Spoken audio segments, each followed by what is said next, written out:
Okay, so like I said, we'll first review the MOS threshold voltage. And I think most of you have gone through, or all of you have gone through what I'm going to cover, but I'll show you some one or two different ways to also look at it.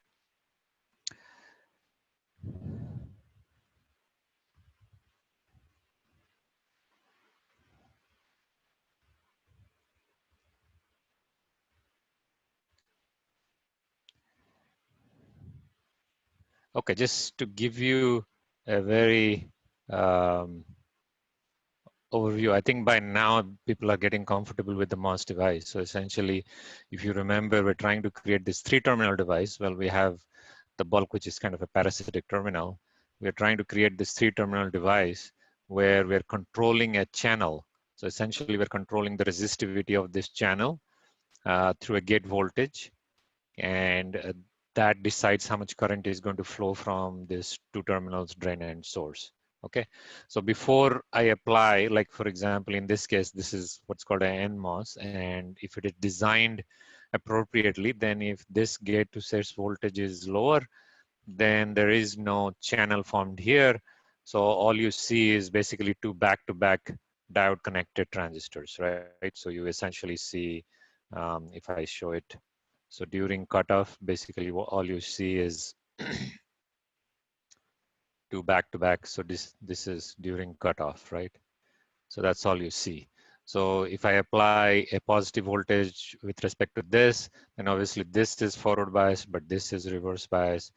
If I apply a negative voltage with respect to this, then obviously this is forward bias, but this is reverse bias, so it'll never conduct, right? So the whole idea of the field control is basically apply a field here from gate to bulk such that at a certain field strength, a channel will be formed. And in this case, a N-type channel has to be formed because I have an N plus here, I have an N plus here. So I have lots of electrons, lots of electrons. So I want electrons here. Otherwise, if I get holes here, it's no good because I won't be able to conduct between these 2 terminals here. So that's the idea. So first, so it's a 2-step process. First, we form the channel, and then as we apply the voltage, current will flow through it. And that's what we're going to look at. So we're going to first show how the channel is formed. And then once the channel is formed, you apply a voltage. How is the current going to flow? And there are essentially 2 regions of operations which we're going to talk about. And then finally, we talk about all the capacitance associated with this. So basically, you have gate capacitance, you have this junction capacitance. And so from every terminal to another terminal, we'll look at the capacitance and how they're also dependent on the bias. Okay, so let's look at the threshold voltage. So we'll just review some of the material which we've already covered before. So if we take a metal, in case of IC design, it's usually a P plus or N plus, which in a band diagram fashion represents the metal very well. It's just easy, or it is more conducive to fabrication for reasons I had explained before. And then we take an oxide and P-type, and if we join them together, you form this metal oxide semiconductor sandwich. And if this is a P-type semiconductor, and I apply a voltage, which is this voltage is positive with respect to this, then you'll start have charge building up. And because of the charge building up, you'll have electric field across the oxide. And obviously oxide is an insulator, so there are no free charges here. So no current or none of these electric field will go and terminate in them. So it just goes till it finds the P-type material. Now P-type material, the free carrier is holes. So the free carrier is holes, then what it will do is it will repel it, right? Because this is electric field emanating from positive, so it's trying to find a negative charge. So if it finds a positive charge, it will repel it. If it's a negative charge, it will go and terminate there. So it'll go and terminate after it repels it, because after it repels it, then a negative immobile fixed charge is formed. So if a fixed charge is formed, then it can go and end there.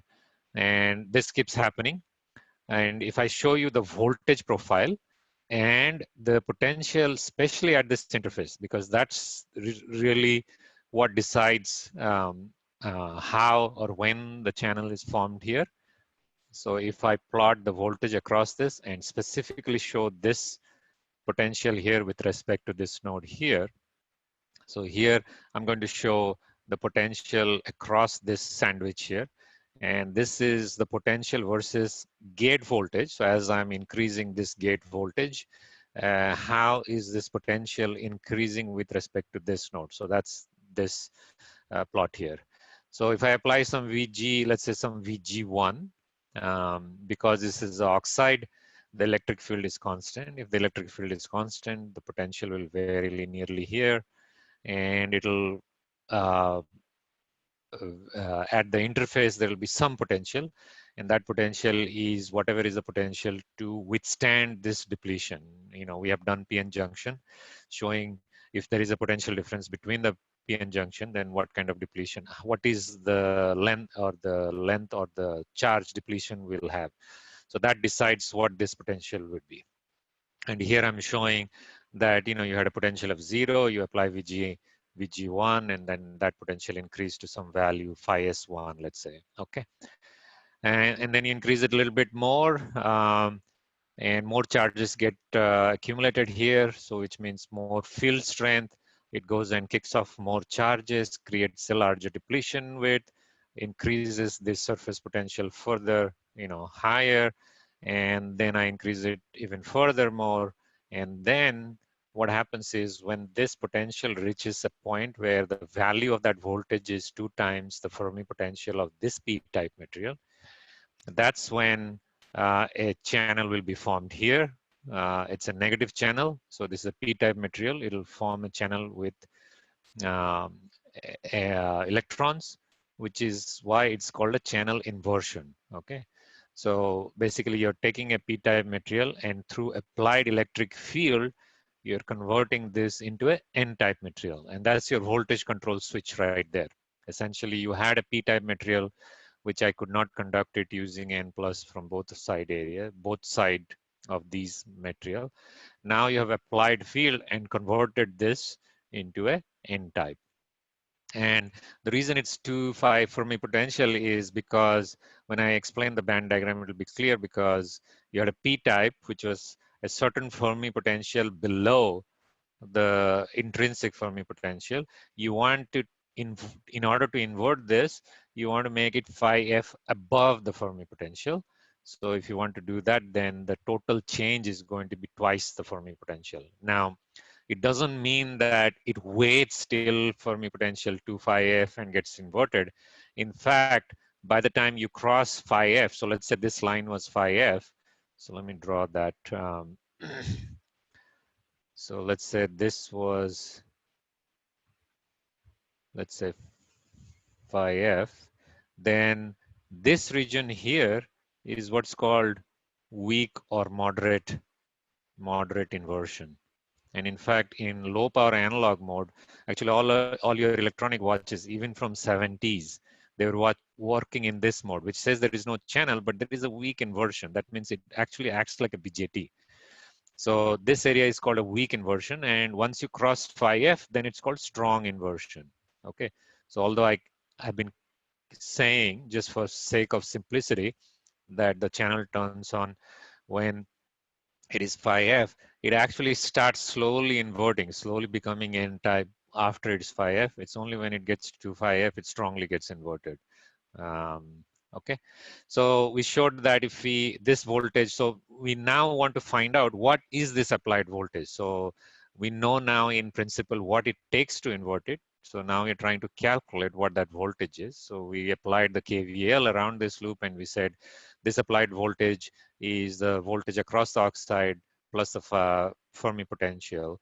And we are trying to find this VG equal to VTN, right? What is the value or the threshold voltage is the gate voltage at which the surface potential is 2 phi f, which means that we want to substitute this in the phi s, and the voltage across the oxide is nothing but it's all the charge here, which is let's say we call it Q depletion, divided by the capacitance across those two terminals. That will give you the voltage required to drop across the oxide. And if you add these two, that's what I call it as VTN ideal, and that I'll explain what I mean by that in the next slide, which I think we've already covered. You need to apply what's called the contact potential, in the sense that when I first started, I said there is a metal oxide p-type, but it is when you take different types of materials, which I explained during the background, that if you take a stack of materials, there is a certain potential which is formed, which is only dependent on the work function of the two end materials. And the work function, if you're confusing the work function, is basically the difference between Fermi potential. If you're talking only about semiconductors, you can just consider only Fermi potential, okay? And that's called the flat band voltage. And this will be clear when I show it from a band diagram perspective. I have one slide to show that. So before you even start applying this voltage, you have to overcome this or undercome this. What I mean by undercome this is that this might be acting in favor of you to create this channel. In that case, we'll see that in that example, which we have already seen, that that's also not favorable because you want a positive voltage. So whatever is the case, you're trying to apply a positive voltage. And if this turns out to be a positive voltage, then you want to apply more positive voltage to overcome this contact potential first. So, and this contact potential, like I said, if you look at this expression, this is your thermal voltage VT or thermodynamic voltage VT times the two doping concentrations. So for example, if this doping concentration was ND, this was NA, then the potential difference between them would be this quantity. And if you remember this expression, this is nothing but the difference between the two Fermi potentials. Okay, so now if you write the complete equation, you basically have to overcome this flat band voltage plus this the bulk charge and the 2 phi f. If your gate voltage is higher than this voltage, then the channel forms, or at this voltage, the channel forms, okay? And I showed you an example. So for example, if the COX is about 3.45 femtofarad, which I think is a typical value for 0.18 micron kind of a technology. And if you have a doping concentration of 10 to the power 15 and the ND is heavily doped at 10 to the power 19, you can find the flat band voltage from this equation here, where Ni is equal to usually 1.5 times 10 to the power, I think what, 10, I think, or yeah, 10 to the power 10. Yeah, 10 to the power 10 per centimeter cube. So you apply that and you're going to get a flat band voltage of minus 0.865 volts. And if you take the Fermi potential by taking just the acceptor potential for the p-type, that's going to be 0.57. And you can see the bulk charge is very small. So that's almost negligible. So essentially it's the flat band voltage plus the 2 times Fermi potential. Now, so your VTN turns out to be negative minus 0.25 volts. And like I said before, this is what's called a ground referred device, in the sense that you are trying to refer all your voltages with respect to ground, okay? And you don't want to generate another voltage below the ground. It just makes the supply voltage complicated, and most devices, most electronic devices will not like that. Now there are special uses of these kind of devices where you want a negative or a zero VTN. Like for example, we use especially in analog IC design, we like to use the MOS as capacitor because it's a high density capacitor. So wherever we want more capacitor for less area, we actually use MOS capacitor. So in that case, we would prefer a device like this because we don't want to wait for a gate voltage to turn on. We want that capacitor to be on right at 0 volts. So in that case, we actually use this depletion mode device. But to use it as switch, I really want it as a positive voltage, because I want it to be off when I'm at the 0 voltage. And then when I turn it to a certain voltage, I want it to be on. You could do the other way around, where you can say, oh, I want it to be off when the voltage is higher than certain voltage. But obviously, you can see that once the channel is turned on, doesn't matter what the voltage is after that, it is always on. So that's also not going to happen. So in order to engineer this VTN device, we do what's called an implant. So we actually do a fixed ion implant, where you deliberately um, um, implant a certain certain ions, so that you basically have to overcome that, right? So you have to, let's say, apply negative ions here. You have to put a certain amount of positive voltage to overcome that before you can do your contact potential overcoming, before you can do the QB overcoming, before you can do the 2phi of overcoming. Okay, so because you're basically kind of overcoming all that potential, but you have to first overcome these charges, or later, or at the same time, doesn't matter. I'm just telling you in this sequence. Actually, all of them happen at the same time. Actually, there was an interesting question from one of Spunit's student, is that they asked me, what if I put those things in the oxide? Can I put those charges in the oxide? Yes, of course, you can. It'll have the same effect. So you can take this implant ions, and actually, if there is a way to put it inside the oxide, if you put it, it'll work. But from a fabrication point of view, um, it's not possible. Plus, when you do that, you create what's called a lot of surface states, and especially in analog, that's going to be too noisy a device. So that's why you don't do it. So that's why they do this one. So yeah, if you want to lodge a lot of these electrons inside the oxide, you can do that. But the oxide, first of all, is very thin. In order to put so much of ions into the oxide, you most probably will break the oxide when you do that. And yes, the oxide breakdown voltage also decreases, which you don't want to do that. I forgot about that one as well. Okay, so if you do the implant now, then the threshold voltage is whatever you had before, nothing has changed. So you need that flat band voltage, you need that bulk charge to overcome, and then the 2,5 VF potential. And now if you did a negative ion implantation, and this is DI stands for implant dose. So this is a implant dose, and essentially it's a dose ions per unit area. So usually the unit is ions per centimeter square. So it's ions per centimeter square. And like I said, in iCitizen, we never have control on the height. So we always say everything in surface area. We don't care about the height. So if the number of, that's the number of ions, and if each ion is actually having a charge of Q, then the total voltage you need to overcome this is QDI times VCox, right? Or in other words, I need a certain voltage. So for example, this was minus 0.25, if you remember from the last example. So let's say I asked you to design such that VT is 0.6 volts, okay? Which means that you need this to be like 0.85 volts, right?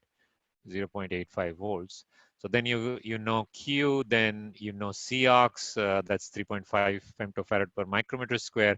You basically calculate DI from that, and you basically give this instruction to the, not a designer, it's the process guys who does it. As a designer, you don't have any control. They just give you have to use it. But at some point, they must have taken feedback from the designers.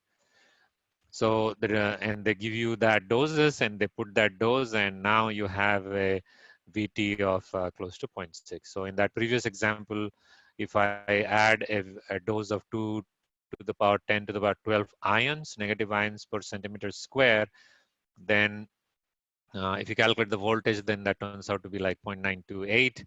You add that with the previous calculation you did, then you get a positive voltage. And this is what you intended. You wanted a positive voltage. If you want lower value, do a lower doses. If you want a higher value, you do a higher voltage, higher doses. And like as I said before, when you start working with standard cells, so let's say you get a standard cell from some foundry, TSMC or XFAB or ST Micro, wherever you are getting, you might get different flavors of VTs. So you might have a library which says low VT, where the VT might be 0.1 volts. You might have a medium VT or the normal VT, which is 0.6 volts. You might have a high VT, which is 1 volt or so on, right? If it is a finer technology, then it's all scaled down. It might be just 0.05, 0.1, and 0.15 or something like that. And those are nothing but everything in the device is same, but they're just changing this doses basically to change this VT. And when do you need different ones? I give you one example. If I want a capacitor, I want low VT. If I want to operate the devices much faster, then I want excess overdrive for a given gate voltage, then I want lower VT. But what it does is, like as I said, your VT, let's say you did 0.1 volt. That doesn't mean that it forms a channel exactly at 0.1 volts. It starts conducting way before that, which means that it's actually conducting at 0 voltage, which means that you're going to get a leakage current. So let's say you design digital gates, and your idea is when the NMOS is on, the PMOS is off, PMOS is on, NMOS is off. But if you choose a low VT, then both of them are on all the time, just that they're strongly on during one time, strongly on other time, which means they'll consume power. When everything is sitting quiet, they'll still consuming power, and that's undesirable. So those are the cases where you actually use a high VT one. In a high VT one, that leakage current, when your gate voltage is zero, gate to source voltage is zero, that leakage current is very small. Okay, so depending on the application, you use that. So that's the total equation I showed. And the one term which I haven't been talking about, just not to add a lot of terms to it, is this impurity. And this impurity is actually the impurity within the oxide, which is trapped. So when the oxide is formed, it's done through a oxidation process. But while the silicon is being oxidized, unfortunately, in that environment, there is a lot of ions flowing because you might have done an implant before or after or whatever it is. And because of that, some ions get trapped, and those you have to overcome. So if it is a positive ions, they are trapped, you have to apply a negative voltage. If it is a negative ions which is trapped, you have to apply a positive voltage. On top of that trapped ions, there is another thing which is called surface states. And this is something which the physicists are still debating about how this is created. So the exact physics, I think people know to a large extent, but I think the debate is still going on. So those are what's called electron trap states between the oxide and silicon interface, because that interface cannot be clean. Like as we have been showing in the cartoon pictures, it's clean. In reality, it's not clean. Actually, when you draw the band diagram, there's a lot of uh, uh, dips in that band diagram, and it creates what's called quantum wells, and they trap actually charges. So it's like a quantum phenomena basically. So that also will be that states, actually that state allows it to energy state allows for electrons to get trapped in that surface, and that also you have to overcome um, to do that. But usually that quantity is very small. That's why I haven't been talking about it.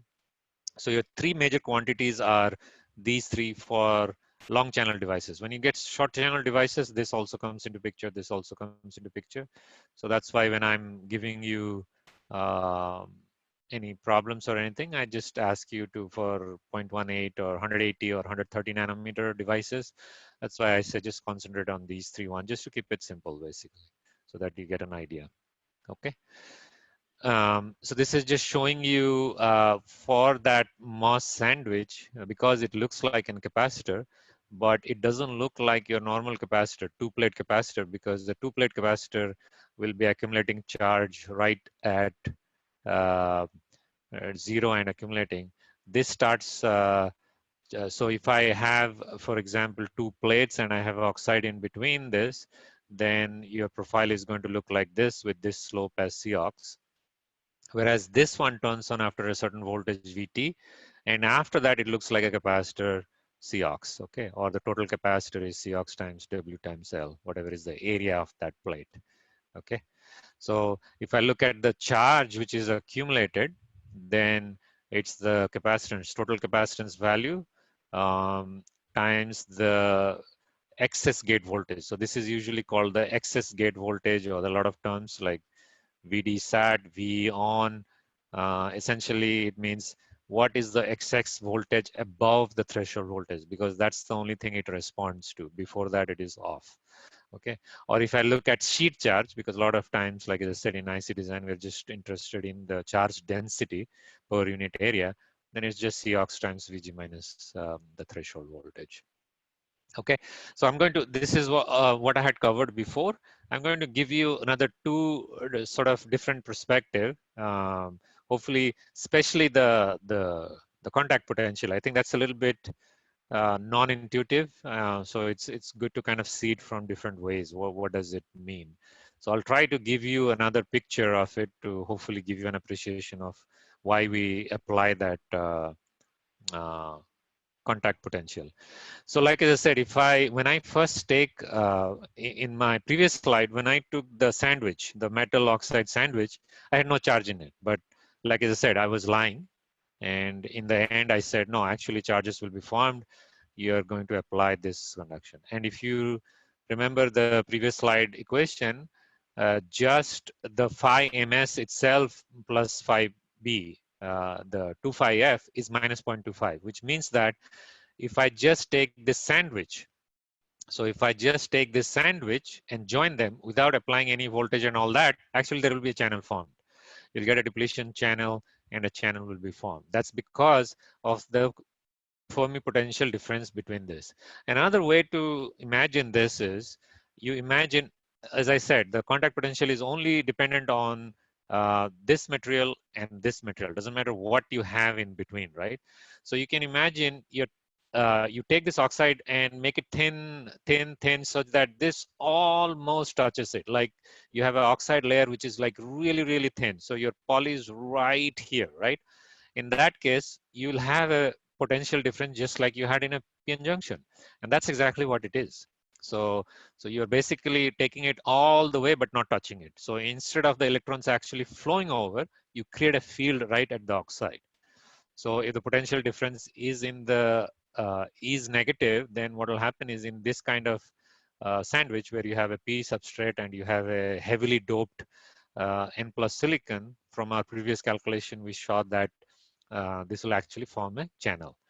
So your contact potential is nothing, but you're applying a potential to remove this charge. So you had this charge. So the question is, okay, I'm going to apply. So in this case, I'm going to apply a negative voltage. So I'm applying a negative voltage. And this negative voltage is to remove this charge. And this is called the flat band voltage. Again, it'll be clear when I show the flat band. But essentially what you're doing is you are bringing it to the condition where they were before they got contacted. Because before they were got contacted, this had no charge in it, this had no electric field in it, this had no charge in it. So essentially that's what you have done it. That's why it's called contact potential, because you're trying to bring it before it made a contact, before this guy made a contact to P sub, before this guy made a contact to the N plus, whatever that condition was, which was a charge-free condition. You're trying to find out that voltage necessary to bring it back to that condition, and that happens to be this work function difference between the metal and the semiconductor, for like I'd shown in, I think, the last class. Okay, so you're basically first bringing it back to a neutral condition, and then you're applying that Vox plus 2 phi f, which I had calculated before, and this, which is the surface potential plus the bulk charge. And once you apply that, then now you form the charge again. But in this case, it so happened, I mean, you might argue like, oh, the charge was already formed. Yes, I'm just trying to show it could be the other way around, because if you took a P plus gate connection here, then it won't. And in fact, one of the problems I'll give you in the end exercise is to ask you that, to do that. So this is obviously a particular example, but it could be the other way around. In that case, you have to apply that same thing, but in the negative direction. So, and that's your, and then, you know, like as I said before, if you have some impurities, and these are the trapped surface states in the oxide thickness, so you have to apply some voltage to that also. But these two quantities are usually small. Your two biggest quantities are this plus the implant, which I haven't shown here. Okay, and that's your basically your total threshold voltage. Okay, so that's another way of looking at it from a charge perspective. So now I'm going to show you from a band diagram perspective. So from band diagram perspective, you're bringing in three different materials. So this is isolated before they came into contact. So they have their own band diagrams, right? The metal, the Fermi potential is in the conduction because all the electrons are available for conduction at room temperature. The oxide band gap is huge, which means that no electrons here, no conduction here, and the semiconductor with this band diagram, and this is a p-type, so you have a Fermi potential which is below the intrinsic one, which means it is closer to the valence band, so it's a p-type material. Okay, so you have these three type materials and you bring them together, and when you bring them together, because the Fermi potential across this device here, so I'm bringing that metal, so I forgot to label this, so this is your metal and oxide and substrate, P substrate in this case. So if I look at the band diagram in this direction, which is basically this direction here, then this is how it's going to look like. And if you remember the PN junction, like as we said, right, we join them together and the Fermi potential has to be same, but both sides are still looking like N and P where there are no charge. So which means that this band has to bend. So it's the same phenomena here because there is a depletion charge here, the electron energy is going to drop, and because which means that the band is going to drop like this because the band diagrams are a representation of electron energy, not the other way around, not the potential. So potential is the opposite of that. So it's going to bend like this, right? So the flat band is basically applying this gate voltage so that you bring, so because now the Fermi level will shift by that Q times VFB on this side, such that this is all flat right now, which was like what it was before we brought into contact, right? So that's why it's called a flat band voltage. So you're essentially making all the bands flat like they were before you apply, and then you apply a small VG, then it obviously starts bending in the same direction because you have depletion charge here, then you bend it even further more, and if this drops below phi f, because now if you take a slice of if you take a slice of this and draw like draw the band diagram for this, so this is your conduction band and this is your valence band, and this is your intrinsic, and now the Fermi potential at that surface is basically phi f above the intrinsic Fermi level, and that's why, so it was phi f below before, and you have taken phi f above, so this difference is 2 phi f. So that's why you need that 2 phi f to completely invert it. And like as I said, it doesn't mean it turns on the channel right away. It's still actually by the time, so in this case, for example, when it touches so the channel is already kind of forming. It's called a weak inversion, not a channel, but the charges are coming along. So it's more by diffusion process than drift process. Okay. So that's how you get the threshold voltage. So this was like kind of three sort of different views to show you what's going on behind forming that channel. Okay. So the one last thing which I covered, and I promised you that I will show you a better diagram to convince you of that body effect, but it is actually a little bit involved. What I'll do is I'll give you a good reference, CVD's reference, and you can follow it. You actually have to draw the band diagram in two different places to understand it, and it's a little bit involved. So I thought, instead of going deep into it, we might just give you an indication of what it is, and then you can look into the reference. Okay, so the body effect is, so once the channel is formed, like as we said, so let's say the source, the drain, the bulk. Oh, now we have three terminals, obviously. So far, we have been talking about two terminals. So now we applied a source terminal, drain terminal, because now the channel is formed. So we want two terminals which can conduct that channel. So obviously, we want something which has lots of electrons, so N plus has a lot of electrons, and we can conduct this channel. But before we talk about the conduction of the channel, I'm going to talk about this effect, the body effect. Essentially what it is if I change, let's say I apply so instead of 0, I apply a small, potential from the bulk to the source here, and this is called, let's say, VSB. This will be reverse biased, right? This junction will be, well, it was already reverse biased, or it was at its contact potential. I'm just increase that reverse biased, okay? And because it's a PN junction, because this is a PN diode here, the reverse bias will increase the depletion area because it needs more charge now. So it will increase this depletion charge. And now that effectively decreases the threshold voltage from with respect to this gate to source voltage. So before I needed a VT above this terminal, but now actually I need it higher than VT. And the reason for that is if you, because I think last time people were asking, oh, this looks like in the same direction as what we have been talking before. As we are giving a positive gate voltage, more depletion gets formed. Yes, but it is not formed because of this field. It is formed because of this potential here. Okay, so there are two types of depletion. The depletion which is formed because of this field or this field here. So this is formed because of this, which actually lowers this potential here. Okay, and if you draw the conduction band across this band, actually it'll be more clear. So you can see the CVD's book, actually it is more clear. So what happens is, the other way to look at it is you just look between this terminal and this terminal. Okay, so you had this terminal sitting at VT above this terminal. Now you increase this voltage. So first reaction would be, oh, I just increased this voltage by VSB because this has dropped VSB lower than this, so I increase this. But this potential is not a linear relation between this and this, right?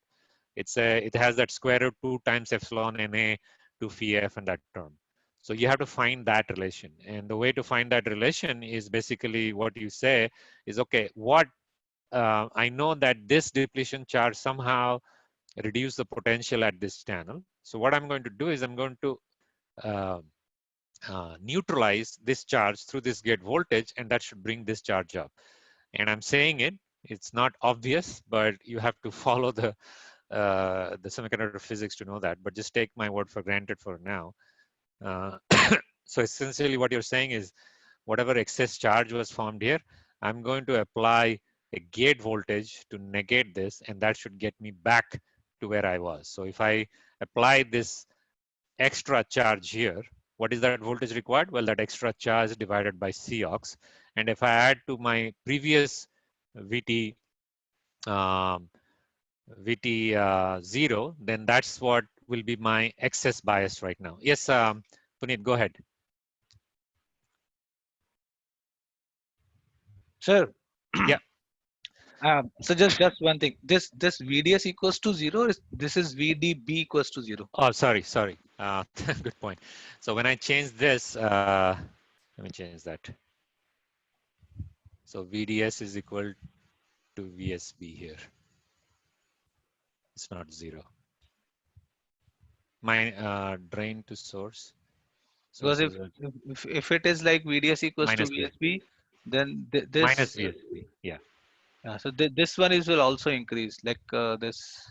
No. So with respect to bulk, it is still 0.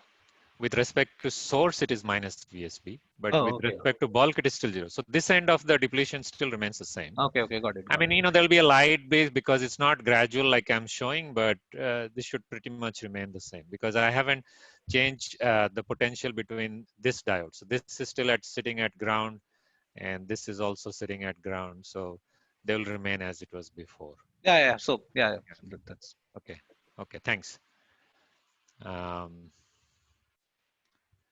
All right, so that's the excess charge you apply, and again from the RPN junction we know how to calculate that charge. So that's basically 2Q epsilon S Na times that phi F term, but that phi F term is now voltage dependent because you change that from 2 phi F to 2 phi F plus BSB. So that's your excess charge. Subtract that old charge times this term here. That's your length of your depletion, if you remember.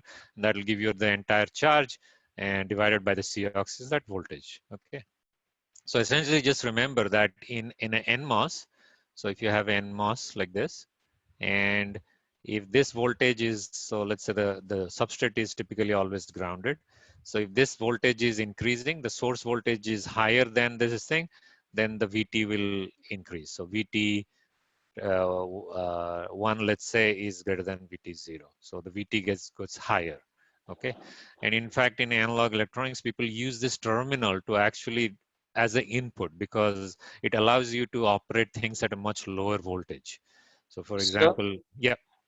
So if VDS is negative, then current will start flowing from drain, source to But no drain. channel. There is no channel formed. It is still. That's what I'm saying, right? It's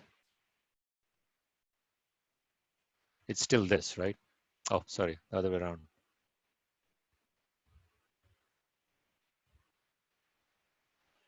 There's no.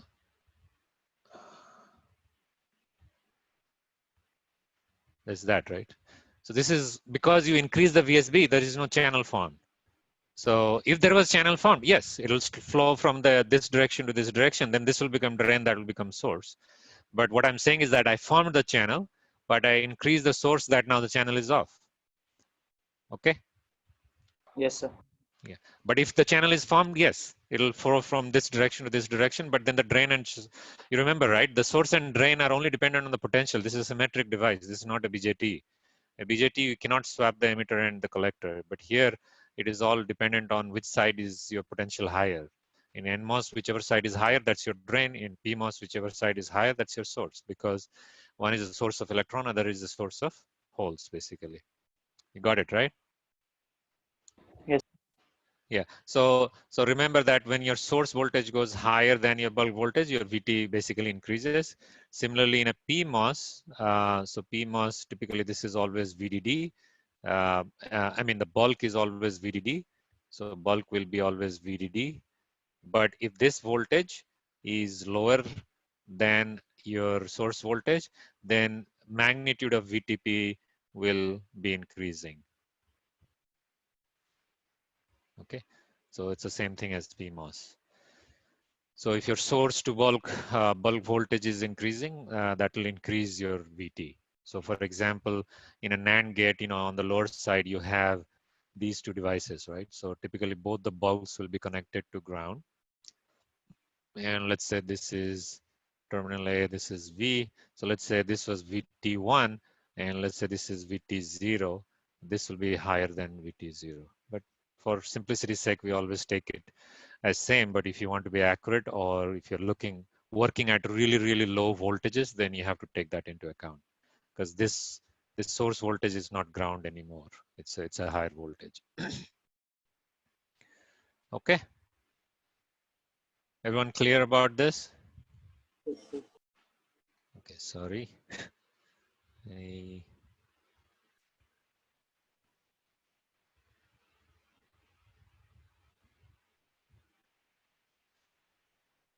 Yeah, okay. So I'm just expanding this equation. All I'm saying is this term is a gamma term. So that's your VT as a function of VSB, basically. Okay. Any questions on the threshold part? So next I'm going to, now that we have formed the channel, I'm going to start talking about the drain to source, the IV characteristics, the channel current versus the gate to source voltage and drain to source voltage. But before I go, is there any questions on the VT part? Okay, no questions.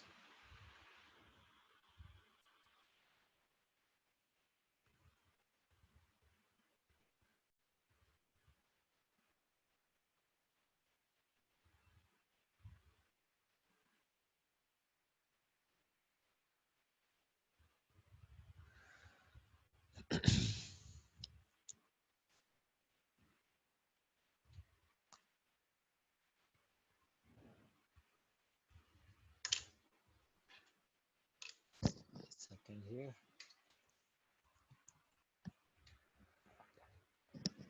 Okay, so now that, like I said, because we're doing a voltage control switch, so it's like a two-step process, right? So you first create the channel, and then you apply voltage across the channel to make it conductive. So we're going to next talk about that IV characteristics, and then I'm going to talk about the different capacitances between the different terminals from the 4 terminals. Okay, so I think before that, I've already gone through this. So we looked at the current flowing through a semiconductor using the drift mechanism. And drift is basically you apply electric field. It's just like metal. You apply a electric field and there are free electrons and they'll just move because of the electric field. Now in semiconductor, there's always a diffusion part of it, but in this particular situation, it's a very small quantity, so that's why I neglect it. So although I said drift, there's always two components to it, but we can neglect that. So we did this whole analysis where we said we take a block of semiconductor, like size of W, length L, apply voltage across the length L, and calculate the current. So we said, you know, we can actually plot the voltage across it, which is linear because you can think about it as a series of resistors, equal resistor, and that gives you a constant electric field. If you have a constant electric field, you get acceleration, you give a force to the electron, which has acceleration, but because of the electrons banging against the lattices, because of the thermal energy of the lattices, it just won't keep accelerating. It'll actually appear like a constant velocity of electrons, and that proportionality constant is what's called the mobility. So basically, the mobility tells you if I apply a voltage across this semiconductor, what is the average velocity of the carriers on a certain cross section, and it depends on the doping type of material, on temperature. So the mobility is totally different. And in short channel, which we are not going to cover in these this series of lectures, but in short channel, on the finer nodes, you actually reach what's called a velocity saturation, where actually the mu is not, the velocity just doesn't keep going with proportional to electric field. After a certain electric field, it'll just flatten out. Okay. Maybe I'll mention a little bit when I talk about channel and modulation, and then you can read more about it. So we did this calculation of calculating the average current, and we found out this expression between the voltage and the current relationship, which is essentially the expression for the resistor, which is rho sheet by L over W. And this sheet is one over the sheet charge, which is depending on the doping concentration times the mobility of the excuse me, that material. So we're going to use this in the first set of equation we are going to derive for the channel current. So so in our previous slides, we saw how to create the channel. So we take this MOS device where now between gate and source, we applied this VGS greater than VT. So we have a nice channel, which is shown here, blue. And that's your inverted channel. Now we want to conduct current through it, okay? So first, let's apply a very small current, okay? So obviously, if there is no potential difference between drain to source, then there will be no current. The charge will just act like a capacitor between gate to source and gate to drain, but there will be no current flowing through it. But now let's say we apply a small, very small, what does small mean? Maybe I'll explain that in the next slide. So apply a very small voltage so that there's a current flowing through it. And if I expand this charge, I can show this charge density as this block of charge. So it's basically L times W, and the charge density is COX times VG minus VT. That's the expression we just saw, right? Because after the gate voltage crosses VT, then whatever is that delta V times COX is the charge density over here in this particular inversion channel. Now, one thing I want to mention is that you'll see in all literature, books and everything, and even in my lecture, we show a height of this charge density. That's just a pictorial way of showing you the charge density. Actually, there is no height at all. It's the 1/10 of a nanometer. It's like few angstroms. It's really a sheet charge. But we show the height as, so this height we are just showing as a proportional to the charge density. That's all we're showing. So there is really, the charge doesn't go that deep into the channel. It's really at the surface. I mean, it's just few angstroms. So just remember that is actually not the height of the charge density. It is just a way of visualizing charge density, okay? Nobody explicitly mentions that's in the book. And you know, these are, when you're learning for the first time, if that gets lodged in your brain, then for the rest of your life, you'll be thinking actually it goes, and then You might argue with your boss and lose your job. Don't want to do that. Okay, so it's basically a sheet of charge, and like I said, the height is just showing you the charge density proportion. And in this case, I'm just going to use the last expression, because in the last expression, I know if I have a block with a sheet charge QS and mobility some mu, and I'm going to call mu n here, then this is the 1/over resistance of it. So so it's QS times mu n times W/L. So it's basically taking the last expression and plugging it. So V equals to IR. That's all I did. So I equals to V/R, and this is 1/R. And that's it. And QS is that term which we have already derived. That is this term here, Cox times VGS minus VT. So that's the charge density in that channel. And that's it. That's your expression for small VDS. So if your VGS is greater than VT and your VDS is very small, then it's actually a linear relationship if the VGS is constant. So it's a linear relationship between IDS and VDS. So it actually looks like a voltage control resistor. So if I change, so if I make this VGS higher, so if I increase VGS, then my RDS, let's say that's the resistance between drain and source, it'll actually drop. And in fact, in analog electronics, there are a lot of times we use this.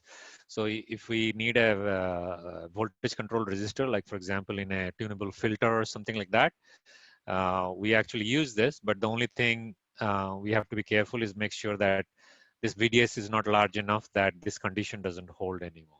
Okay, so that's the first region of operation. So VGS greater than VT, once the channel is formed, then if the VDS is small, that's the direct relationship. Okay, now what if the VDS is a little bit larger? So let's take a condition where the VDS, now this VDS is not small, it's large now, but the condition is such that this VGS is still greater than VT and this VGD is still greater than VT. So what it means is that if I look this voltage with this respect to this node, there is still a channel formed. If I look at this voltage with respect to this node, it's above VT and there's a channel formed. Okay, so so that's the condition. So VDS is large, but it is not large enough that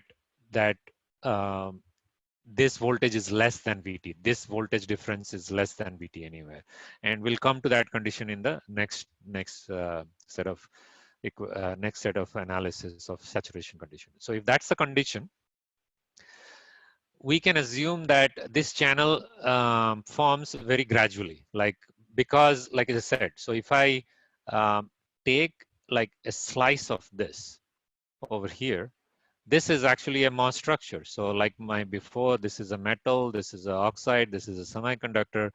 This gate voltage is VG, this gate voltage is VS, because that's the same voltage as this. And if this VGS is greater than VT, then there will be a channel formed here. If I take a slice here, for example, it's also a small MOS like this, but now this is VG, this is VD now. If VG minus VD is greater than VT, but how much greater VT? If it is less than the node here, the channel density is going to be lower here, which is the case here because I have increased this voltage here, which means that this is going to drop, which means this channel is going to drop, channel density is going to be dropped. And I'm going to assume that it actually gradually goes from this channel density to this channel density.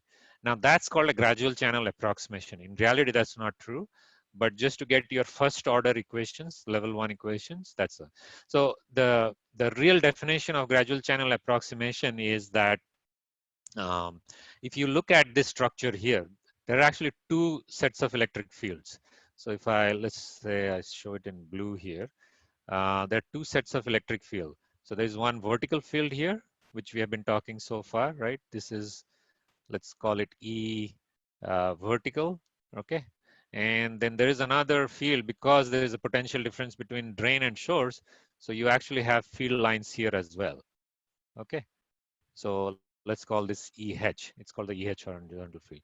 So the gradual channel approximation basically says is that you have only V, you don't have EH. Okay, all your physics is assuming that you just have vertical field. Only when you do current, then you start talking about that field. But for all your channel densities and everything, you're just talking about the vertical field. And obviously this argument, especially at lower nodes, falls apart because your drain and source are so close together that doesn't apply. So you'll see that the equations for short channels, like the finer nodes, like 60 nanometer, even the 180, 130 nanometer, these equations fall apart. So now the question is, then why are we doing this? Well, first is, uh, this is still valid. It's just an additional factor to it. Plus, let's say you are working on a 95 nanometer device, but you can always make the length 3 micrometer. Like in analog electronics, we always have sizes where the length is huge because of noise reasons. If you do that, then these equations are back into the picture again. So it's not like you chose a 90 nanometer technology, then every time it's a short channel equation. No, it really depends on the length. So you increase the length, now these equations are again valid again. Now, there are other things with doping and all that where it may not be exactly the gradual channel or the long channel approximation, but mostly it will be. So yeah, so for even for a short channel technology or a short finer technology, if you take a longer channel, these equations are still valid. Plus, like as I said, these equations, it's nothing, what we have been saying so far is not wrong. It's just that we are just ignoring some of the other factors which are dominant in finer technologies, that's all. But you know, I kind of give the example as learning car, right? Actually, here we don't have that many automatic transmission cars. Actually, they're coming now. But like, let's say bike running, right? I tell people just first learn scooter, right? Because you don't have to change gears. You just concentrate on the road. Okay, first get used to the road and the traffic and all that. And then you can maybe ride a motorbike, because then you have to change the gear, change the clutch. Or if it's a car, it's the same thing, right? It's if you're learning manual for the very first time, you know, it's difficult. You're getting used to the road, and you're getting used to all this complexity of the manual transmission. So it's difficult. So just take an automatic transmission vehicle, learn the road first, and then. So I kind of think of it that way. So these are still valid. They're still, it's not like, you know, it's like quantum mechanics and Newtonian mechanics. Is Newtonian mechanics wrong? No, they're not wrong. It's just that for large objects and large sizes, it is not true, but it is still valid. But if you go for very small sizes, then it falls apart. Then you have to apply quantum mechanics. Same thing here. Is it false? No. For long channel, it's still true. It's Newtonian mechanics. Now, if you go to really short channels, you have to start applying those short channel effects. Okay. So just wanted to give you that view that what we are deriving is an approximation, but that's a very good approximation to give you a lot of insight into what's driving the currents. Okay. All right, so if you give a certain voltage VDS, then this channel is formed. Now, because the channel density is changing, we cannot do what we did before. We just took the entire block and applied the drift equation and did it. Now, because the channel density is varying, so I'm going to take a slice of this channel and do all my analysis. And if I take a slice, the charge density there is the COX times the gate to source voltage minus the voltage with respect to ground here, because you're basically doing a KVL in this loop here, right? So you're doing VGS minus VC, and that's the voltage across the oxide is what you're looking at. And minus VT0 is the effective or the excess voltage which creates this charge COX times that. So that's your channel charge at any point Y. It's not fixed anymore. It's the function of this direction Y, function of this direction Y. Okay. So now I'm going to just take the channel charge and just do that derivation. I think you've seen this in most textbooks, so I'm just going to follow the standard textbook derivation, nothing new here. So what you do here is you basically take a slice. You can take any slice you want, and I can give you the same analogy. Like now it looks like a resistor, but it's a variable resistor right now. The resistor, if I split them into equal distance, in the previous case they were equal resistors. That's why I said the electric field is constant, the potential is linear, and so on. but because the charge density is varying here, it's a variable resistor here. So so this thick resistor I'm showing, the resistance is higher because the channel density is lower here, and on this end the channel density is much higher on the source end because VGS minus VT is higher. Here VGS minus VT, VGD minus VT is lower, so that's why it's lower. So they look like a different value of resistance, but we can apply the same principle because according to KCL, whatever the current is flowing here should flow here and so on, right? Sorry. So we can actually do the analysis. We can do the analysis for any one of these resistors here, find the current through it, and that should give us the current through the entire channel basically, right? And so the way we do it is we said, okay, let's look at just one piece of this resistor. So let's say we're looking at some length dy. So let's say the resistor is some delta R or dr. Then I use the same equation on that first slide, right? It's now it's a thin block of a semiconductor with a mobility mu n and sorry, one second.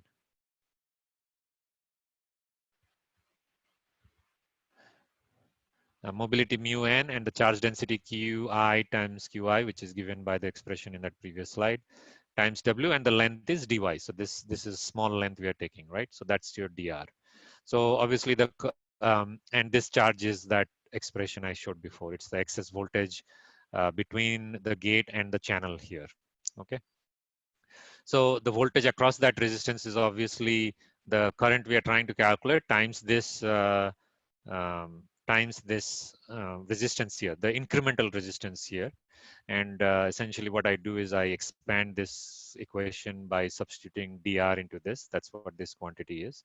And because it's a differential equation right now, so I'm going to use a little bit of calculus where I know the boundary condition, and the boundary condition is at this point, L is equal to 0 at this point, and at this point, L is equal to L, the length. And at this point, VDS is equal to 0, or V source is equal to 0, the voltage. At this end, V is equal to VD, which is VDS, right? So everything is with respect to source, that's why. So those are my two boundary conditions for length and voltage. That's because I have a differential term in voltage. I have a differential term in length. So that's why I need those two boundary conditions. So if I integrate the length side from 0 to L, V side from 0 to VDS, and this is your standard equations, which you obviously seen in your books, right?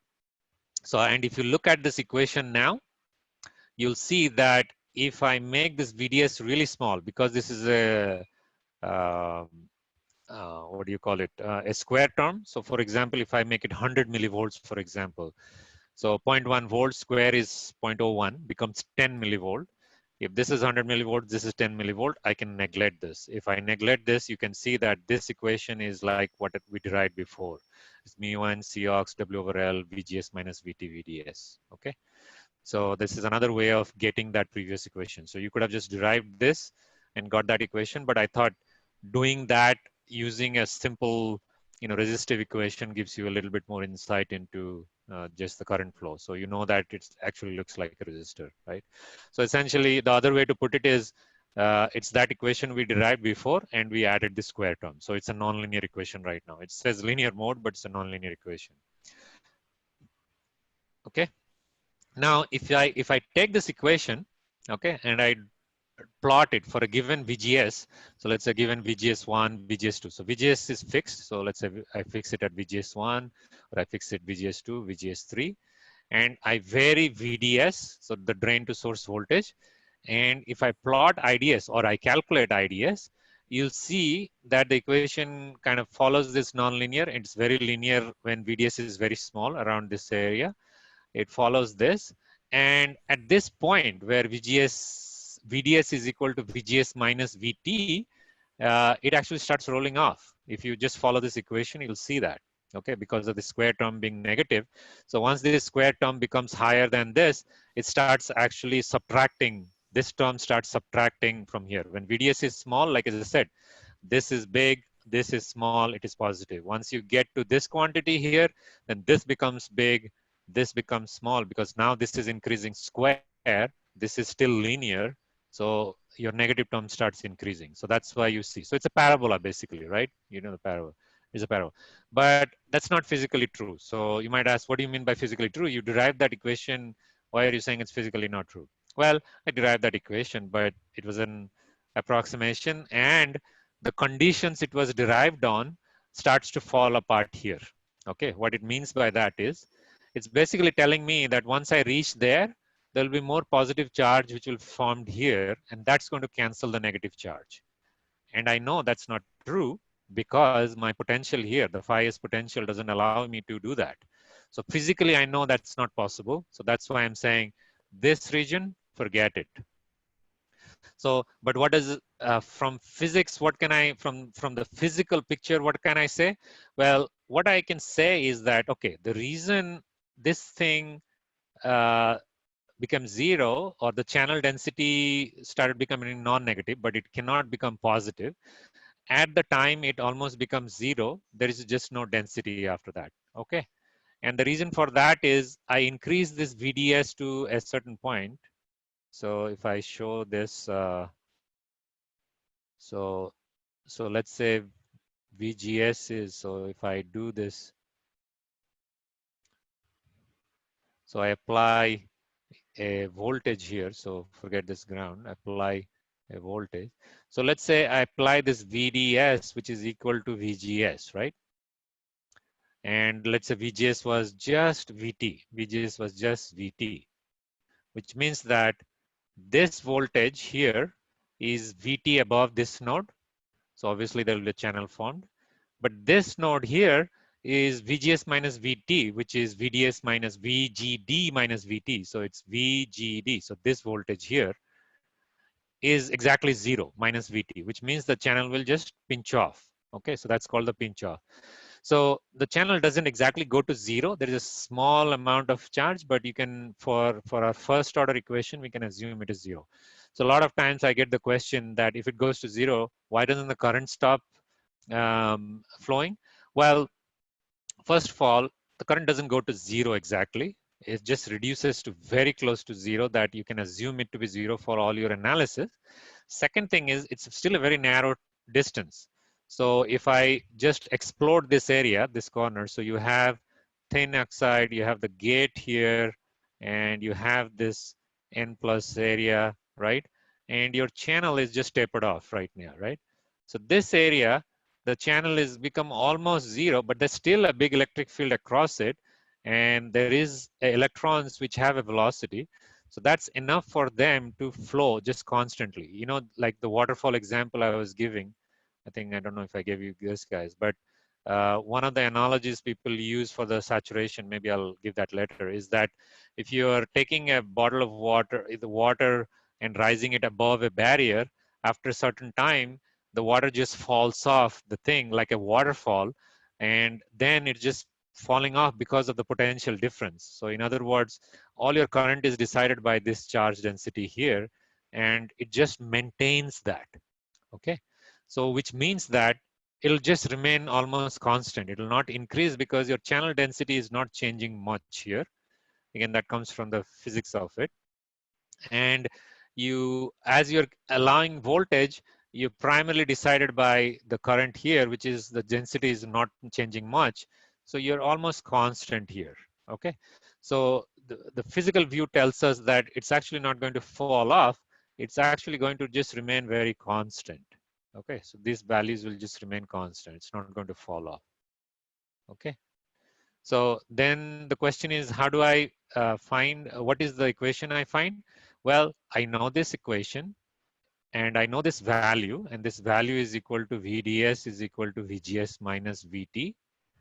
If I take this condition and plug it here, that should probably give me the equation, right? So basically what I'm saying is that if I'm convinced that IDS is constant for this condition, for VDS greater than VGS VT, then the equation for IDS for this region called the saturation or the pinch off region is I take my earlier equation and wherever there was VDS, because I know there's no VDS dependency now, instead of VDS, I substitute VGS minus VT. So basically what I do is I say, I follow the equation till here, and then I say, just keep going. Don't change anything, just keep going after this.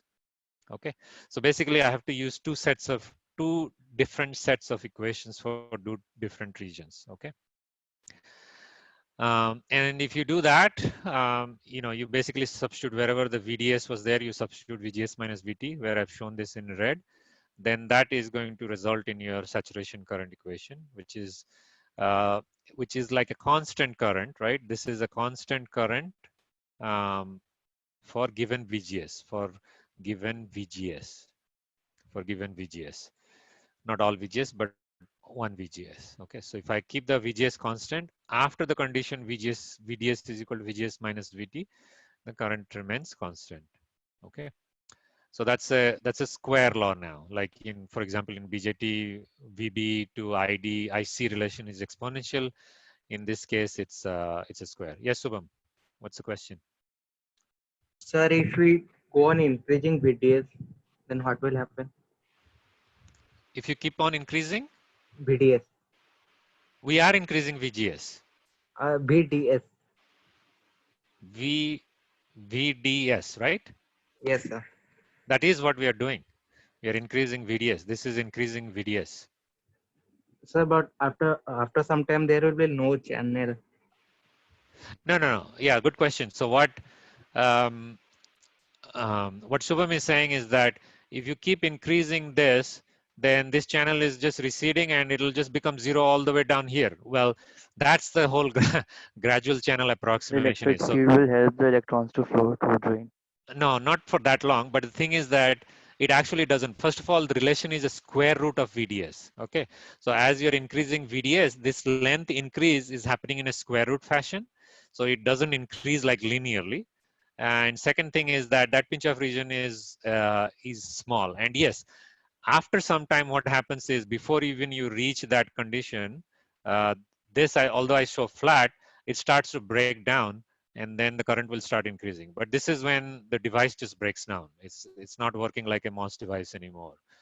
So you have things like hot electron effect and all that. And in short channel, this is starting to happen earlier and earlier and earlier. So now, if you look at short channels, they kind of almost look like that. You don't even see this flat portion anymore, unless your channel is long enough. So good point. So basically the question is, if I increase, and I'll cover that in the next slide when I'm talking about channel and modulation. Uh, so the channel doesn't pinch off like keep linearly. It's actually a square root relationship. Okay. So Chandan, Yes, sir. sorry, did you have a question or? No, sir. I just said that the electric field present in that region where the voltage gets pinch off. After that, the electric field will help the electron to conduct. Yeah, Due to that's true. But I think what Subham's point was that this keeps receding, and at a certain time, it should just vanish, right? So for example, when VDS is equal to VT, I mean, VDS is VT higher than VGS minus VT, you might argue, oh, the channel is pinched off all the way to the source, but actually it's not a really linear relation. It's actually a square root relationship. We'll not get into that, but just, if you're interested, just read some semiconductor book. Yes, Satabdi, go ahead. What's your question? Sir, what Shubham was asking, that was my question, and I had a small doubt. Sir, Yeah. when the channel is getting pinched off, the voltage, the extra voltage which I am getting when I am increasing the VDS and it is getting to saturation, so the extra, because there is a channel end and there is a gap between the channel and the drain. So Yeah. the electrons which are going from the source to the channel end, so To the drain. Yeah. they are going to, how they are going to the drain, Yeah. So because that's we what are I was trying. having a depletion region. Yeah. So that's where I was saying that. So the physics is a little bit complicated. In fact, for short channels, I don't know what physics they usually use, but there are two actually things happening. So for example, if you remember the PN junction, right? when you apply a forward bias, so you had a depletion, right, in a PN junction, and you applied a forward bias voltage, for example. This depletion doesn't completely go away, right?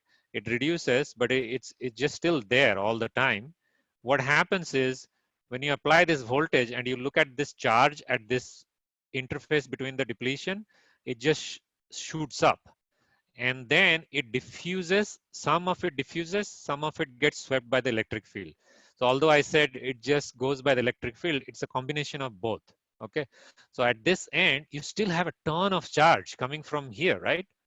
And you have the electric field. So in a diffusion process, so like for example, if you have a semiconductor and you throw a ton of charge here, just like here, they will diffuse and start conducting current. Yeah, the diffusion is just like osmosis process. It's like gas, right? That's why it's called diffusion. So at the very end, it's both. In fact, it's diffusion and drift the entire channel. It's just approximation we are doing that it is only drift because it's the most dominant one.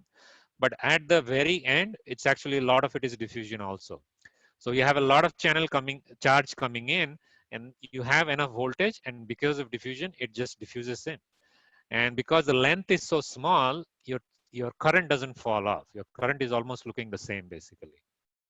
But that reason is very small. So that's why it's able to diffuse and drift without any problem. Okay. Does that make Yes, sense? sir. Or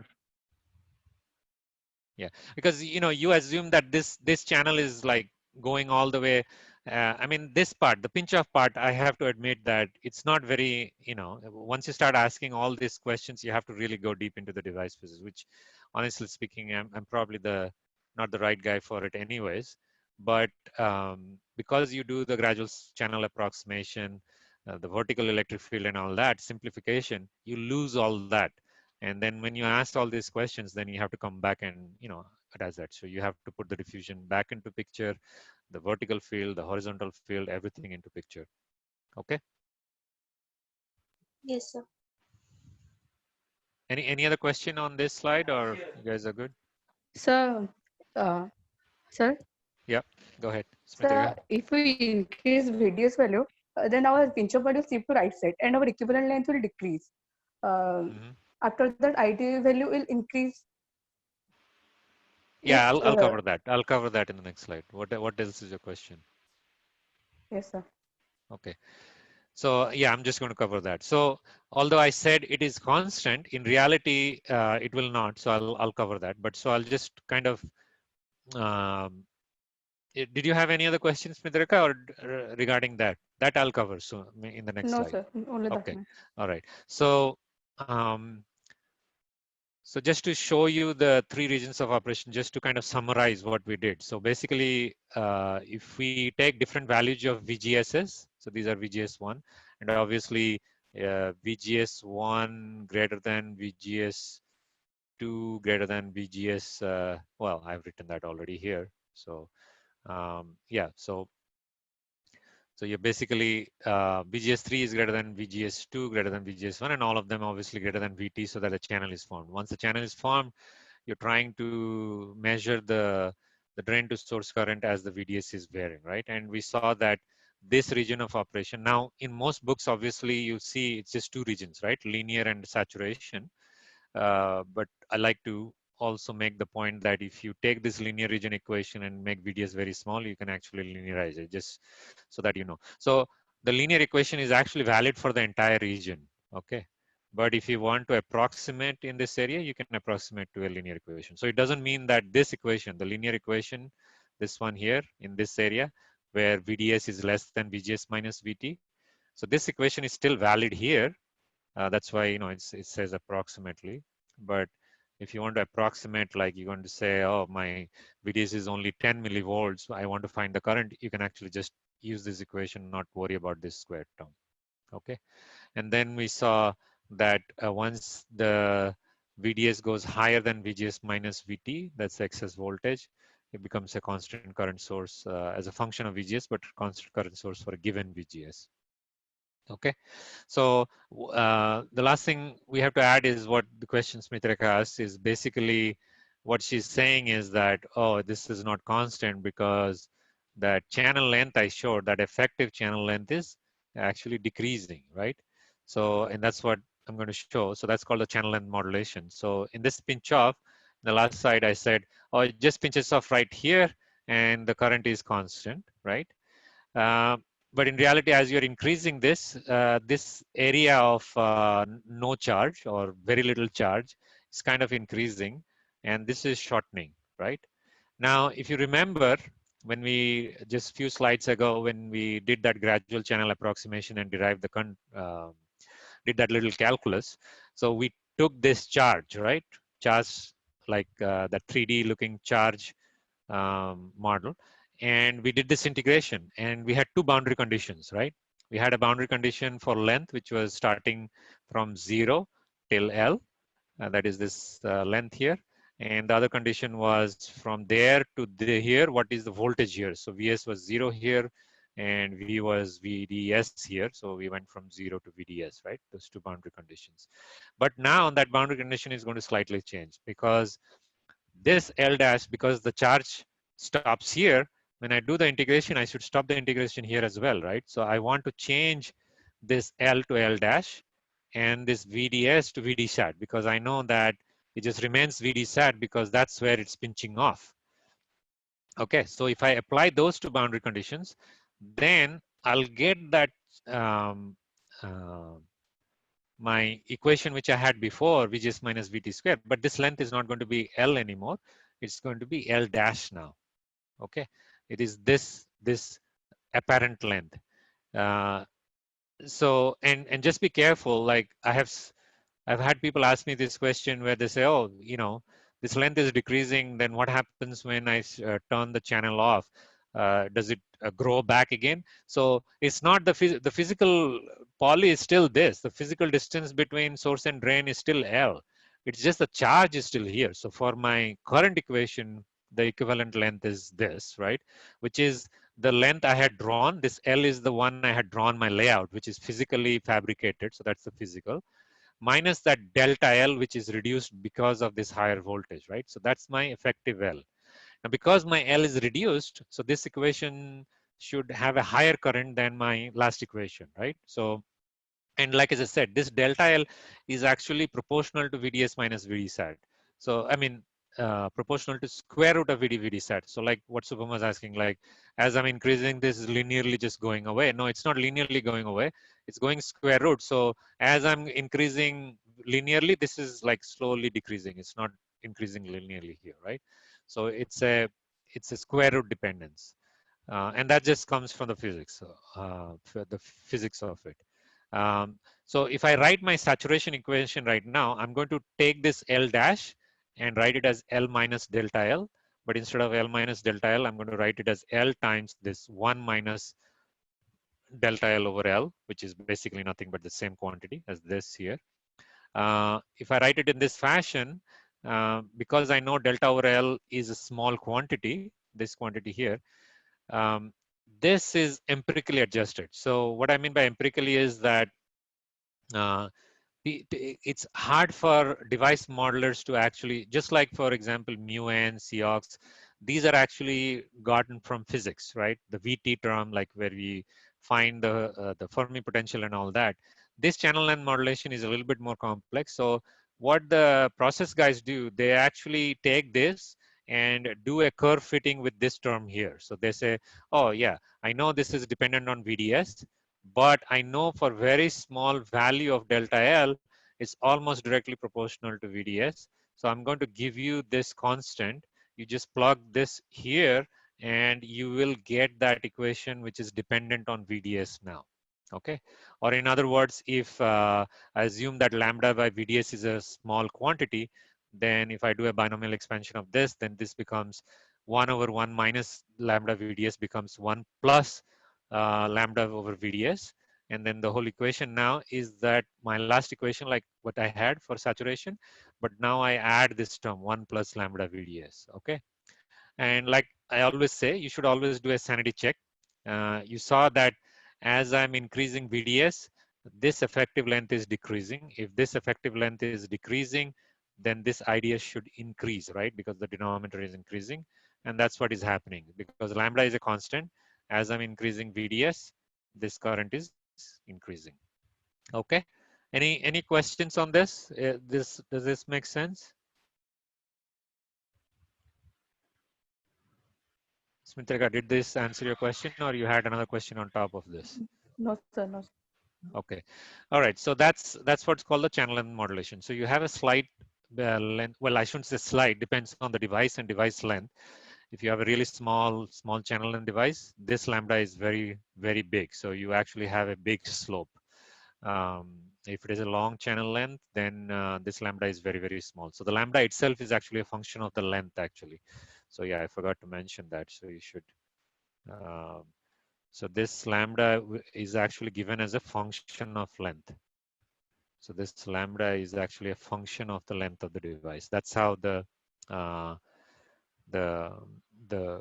foundry house will give this number as. So they'll say, oh, this lambda is equal to whatever, 0.1 times 0.1 per mic. How should I say? 0.1, 0.01 per micrometer. So then you multiply the length. So if you have 1 micrometer length, you multiply that 1 micrometer, and lambda turns out to be 0.01, let's say, and that you plug it in your equation and solve it. So the lambda is actually a function of length. So the bigger the length, the smaller the lambda. The smaller the length, bigger the lambda. So if you want really flat, like in analog, we really want flat response during the saturation because we are looking for an ideal current source. So we try to make the length really long. But if you're doing digital circuits, you actually never care about this channel length modulation most of the time. You want just a fast device, so you just make the channel as short as possible and deal with it. Okay, so so the modification now is this is what we previously had, but now there's going to be this slight increase as we increase the VDS current, which is given by this modification factor here, which is called the channel length. So this is the channel length modulation, basically. Okay. Any questions so far? So, Yep. sir, as we are decreasing the length of the channel, so charge density is also increasing. No, so if you remember, No, at the end. now if you remember, where's that slide?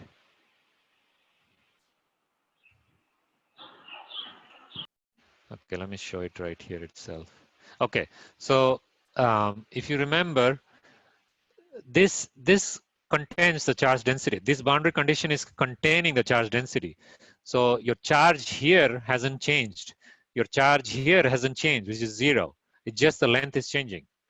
So which means that this part should be like before, just your boundary condition is changing. Got it, right? Okay. Yes.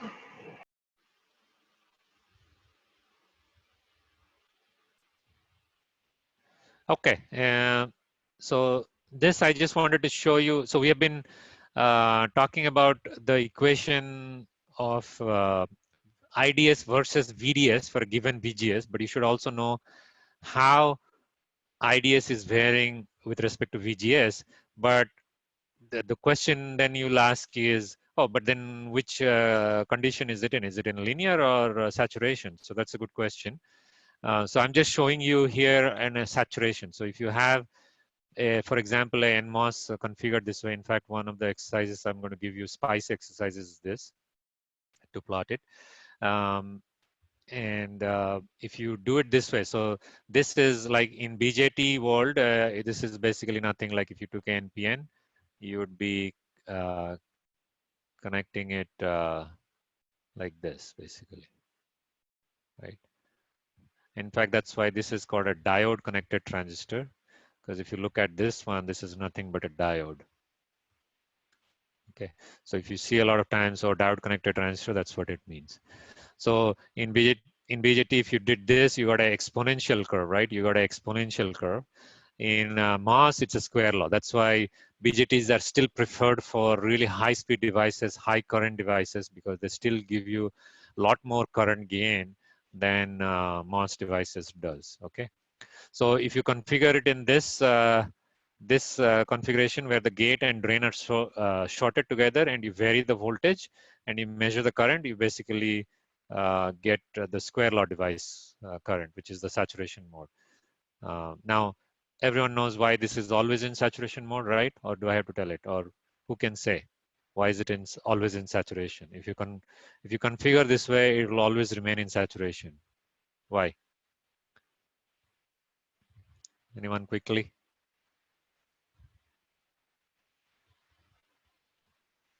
So VDS is greater than VGS minus VT. VDS is greater than VGS minus VT, always, right?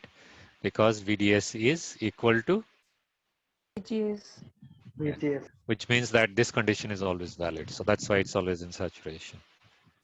Okay. So I'll give you a spice exercise also to do that. All right. So this is just showing you, I think you guys are getting familiar with the device structure. So this is just showing a very simple layout. Actually, it's an invalid layout. It's just that because I wanted to show the metal connections. So I draw it. So typically in most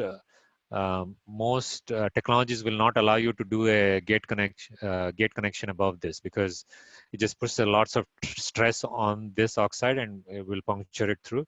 So you have to always do the contact somewhere else. So you might have to extend, you'll have to extend this and do a contact here. But just for diagram purpose, because I want to do just one cross section, that's why I showed this. Okay.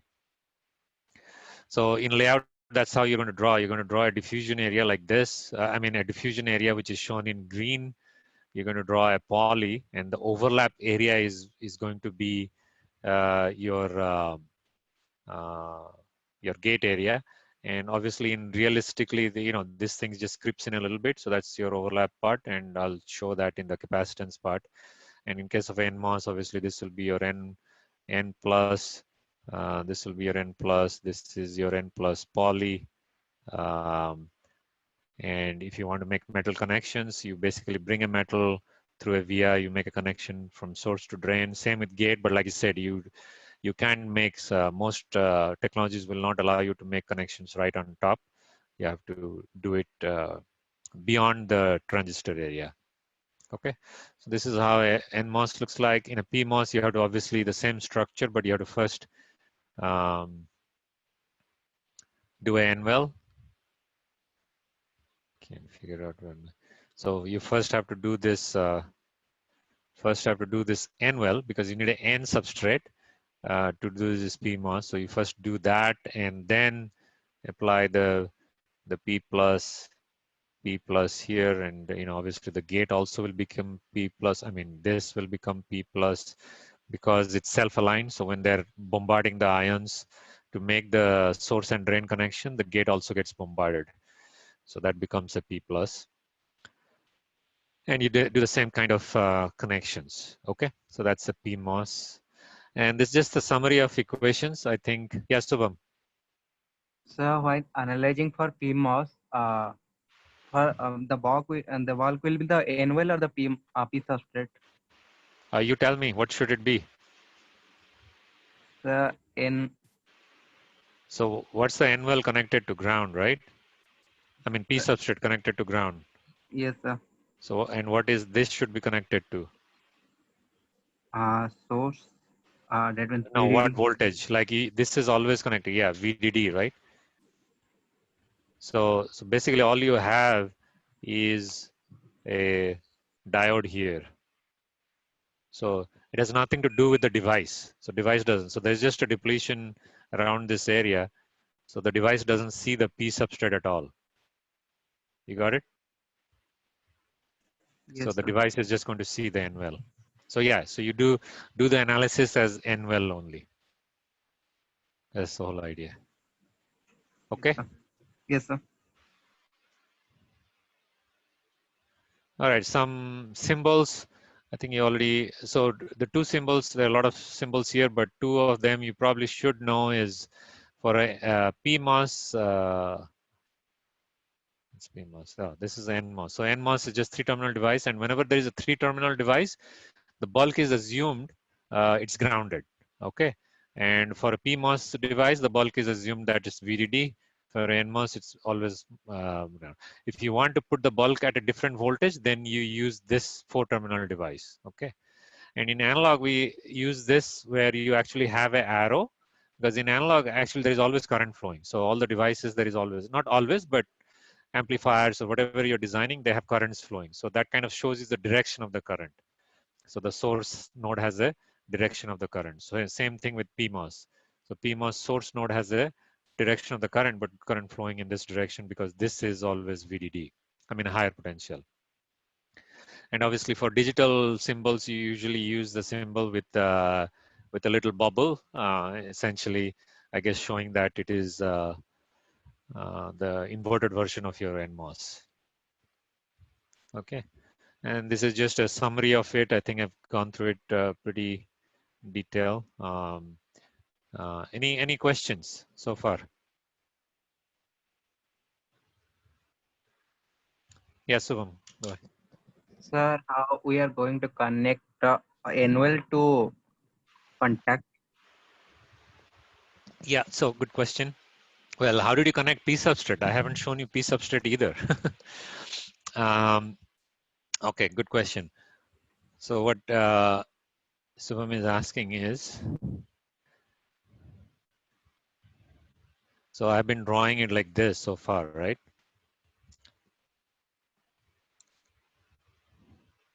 And then I've been doing the source, the drain, and this is N plus, and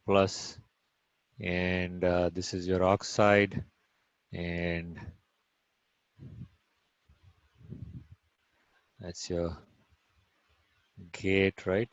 So we did metal contact here and took this connection. We did metal contact here. We took this connection. We took this metal contact here, took this connection. But I showed you this contact here, but this is usually not accessible to you. Okay, or even if it is accessible, you can just make one contact.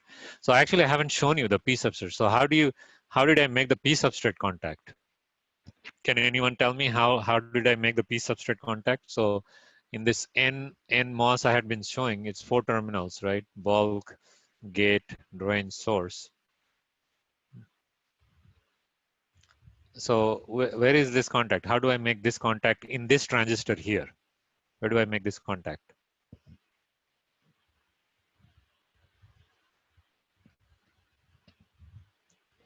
So near to source. Okay, So near the near the source. source or drain. Okay, and what should I have? Should I just make a contact directly?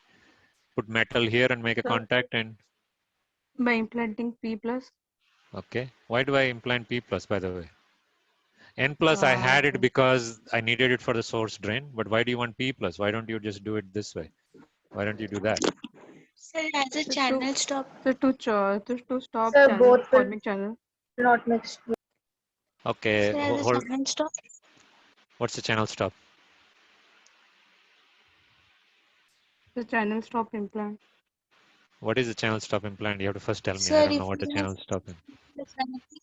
What's that? sir, we are Satabdi. isolating the diffusion regions from getting. Sir, Actually, if we are connecting with these transistors, so we are isolating the diffusion regions so you're saying from. I have another NMOS. I want to isolate between these two. I don't want a channel to form here. Is that what you mean? Yes, sir. Yeah. So I'll tell you typically how this is done in a locus process. I know where you're coming from with that channel stop thing, but I'll tell you in a older process, like the older technologies, bulk process. So what Satabdi is talking about is like, so I make another device here, right? So I have another N plus here.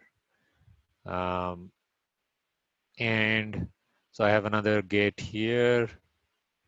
So, and you have silicon dioxide here and I start taking metal. So let's say I take metal from this node to this node here, right? So this is metal. So you have metal, you have oxide, you have semiconductor, and you have an N plus, you have an N plus, right? And this is carrying some voltage. Let's say I connect this to VDD. This is ground. So the question is, is this a channel formed or not? If this channel forms, then I'm in trouble, right? You don't want this channel, right? So sorry, sir, but there is no oxide in between these two N plus. Say that again. So there is no oxide between these two N plus. You're asking me or you're telling me? Maybe I couldn't You're catch. asking me. You're asking me if there Yes, is an yes, oxide. yes, sir, yes, sir. Yeah. So depends on the process. The older processes, most of the processes you're working on, there is no oxide.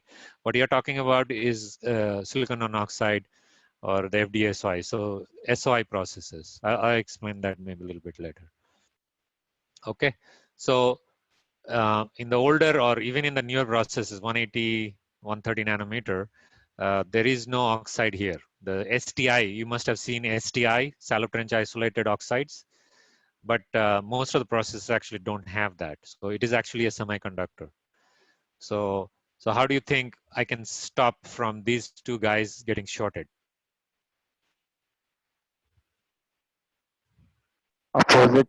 I mean P plus in between those two. What's that? Uh, a different kind of semiconductor in between those two terminals, so that channel couldn't form between them. Yeah, that's a good point. But it'll be very expensive for you to do that if you do that. So what Chandan is saying that just put a different type of material here. Don't put this thing. But you have to realize that if I put P sub, if I put N, then it is shorted to start with. I can't put N, right? I have to have a P-type material, otherwise they'll short. But if I have a P-type material, this voltage goes high, then this might turn on. So here is the thing. So if you remember, and that's why it's very critical to understand VT equations, because then you can understand this. So you remember in the VT equation, right? You have phi ms, right? Metal to semiconductor. And you have the 2 phi f term, right? And you had that Q times, forget the rest of the term, Q times DIC ox term, right? Now, this one was negative 0.85 because we took N plus poly and a P substrate, okay? But if you take a metal, like this one is a metal here, if I take a metal and P substrate, this is actually lower, okay? Lower negative. And this obviously is still 0.56, okay? So, so if I mean, I might have a poly here as well. So I'm not saying this is only metal. I could have a poly connection as well. But the thing is that you remember all your VT equations, right? So if I VGS, so let me see, how do I put this? QTI over COX.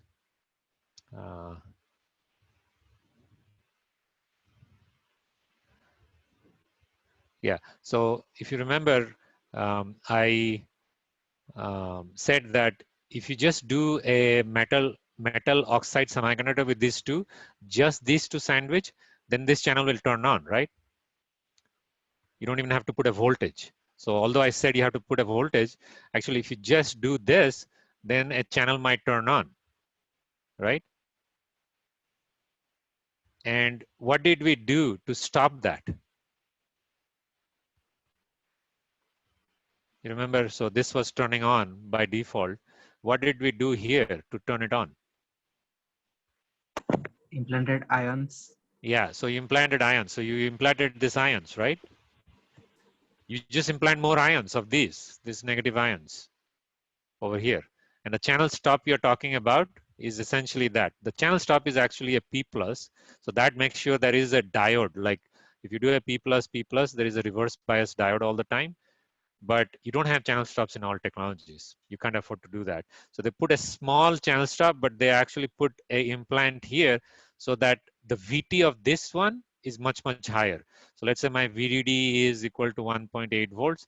They make sure that this inherent VT is much higher than that. Plus, if you remember, this is a thin oxide, right?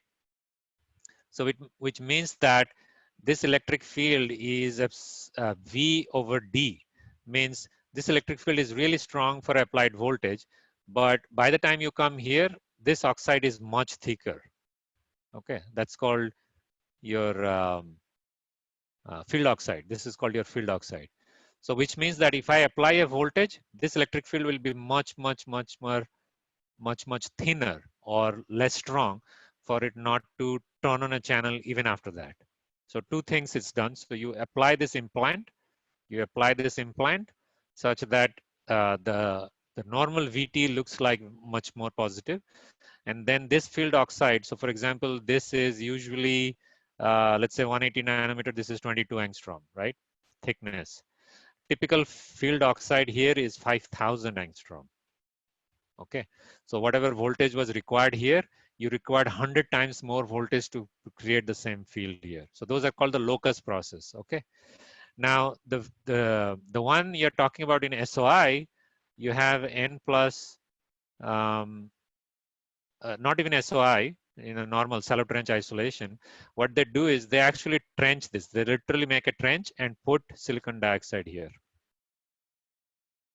Okay, then you basically have an insulator between these two, and then they can't conduct. So this is usually, you'll see a lot of times in the figure it says STI. That's called shallow trench isolation. So it's a shallow trench with silicon dioxide poured into it. So that's called shallow. So basically they do dig a trench and then they grow the oxide. So when they grow the oxide, it grows on top as well as in those trenches and then isolates the device. But those are expensive processes. Although they're normal processes now, a lot of the electronics you have to remember. See, you guys are doing this 7 nanometer technology to 90 nanometer and all that. 90% of the electronics out in the world, like all these gaming devices, small devices, toys and all that, they're still 1980s technologies. So most of the devices you see out there, they're actually older technologies. Only the latest cell phones, this and that are finer technology. But 90% of this, bulk of the electronics are still older technologies, which is these technologies here. Okay, so that's how you do the isolation between devices. Okay, now coming back to this question of how do you create, I don't know how we got onto this topic. So you had an N plus that. So my question was, you have a P substrate, right? How do you make a contact? And everyone said, oh, you put a P plus here or something. So my question was, why don't you just put a metal here? Does anyone know why you can't just put a metal on the P substrate itself? Like we did here, we just put a metal here, a via, and then we carried this into the metal. So why can't we do that here? It will form a Schottky diode. Yes, correct. Do you know what a Schottky diode is? Yes, sir. Okay, what's a Schottky diode?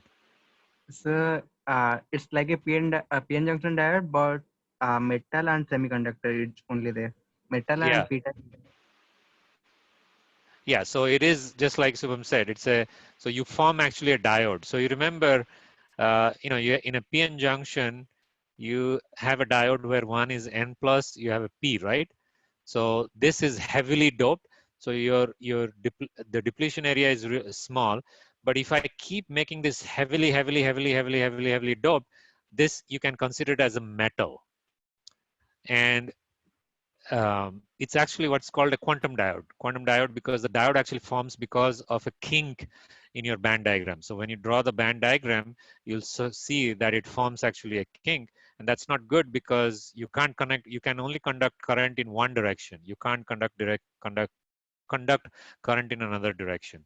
So if you do P minus and a metal, because of their work function difference, you're going to create a diode. But if you do a P plus, now between P plus and P minus, the diode is again very gradual. Between P plus and metal, almost looks like a metal. So you're basically making the connection gradually instead of going from P to metal directly and creating that Schottky diode. So that's why you create a P plus connection here.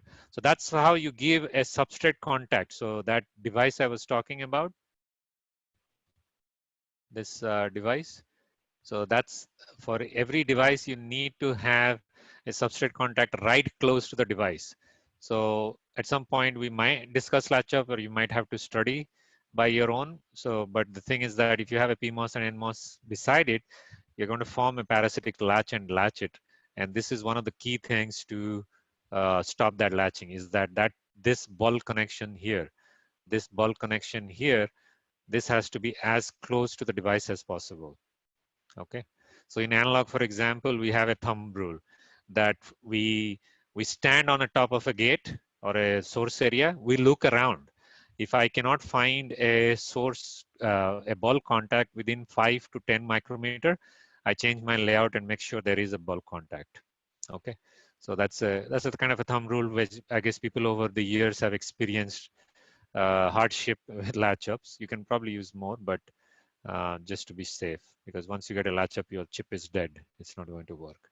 Okay, so that's how you make a P substrate contact. So now you tell me how you're going to make the N plus. Maybe I'll just take you to this slide. Okay, now tell me how you're going to make this contact.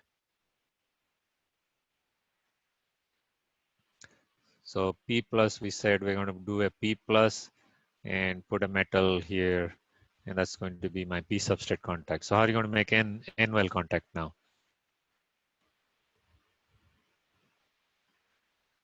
Anyone? So N plus. Okay, why N plus again? So between two P plus to stop channel forming No, no, no, like no. that. You're just like pouring out some information you have read somewhere. So what is your purpose? What is the purpose of doing this? Uh, will decrease the energy level gradually. Work function gradually. Yeah, see, I just like just start pouring information. What is this channel stop thing? Where did you guys learn this? So you have this NWell, right? And my goal is to make a contact, and a contact is what's called an ohmic contact, right? So I want to put a voltage here, be able to, let's say I have another contact here, be able to put a voltage here and make current flow through it, right? That's my purpose. So just like a diode is formed, Schottky diode is formed here, if I do that, then the Schottky diode will be formed in the other direction, which will be this, right? Will be formed. So which means that I can flow only current in this direction, not in the opposite direction. So the question is, okay, why don't I put a P plus like I did before for the N well? Will this work? You should always ask questions gradually. What is my Just if purpose? we put a P plus, then there will be another PN junction. Yes, exactly. So there will be another PN junction like this. Then I can't flow this current in this direction now, right? So if I do a N plus, then I can flow current in this direction because this works like a ohmic junction from here to here and other direction as well, just like I could do with P plus. So that's why you do N plus, okay? So you do a N plus as close to the device like before, like with the NMOS for the same reason. So because with the PMOS also, you have a bulk contact, right? And this is usually to the highest potential. So like, for example, this will be to VDD, the bulk. So this will be connected to VDD. This will be connected to ground. This will be basically to VDD. Okay. Make sense?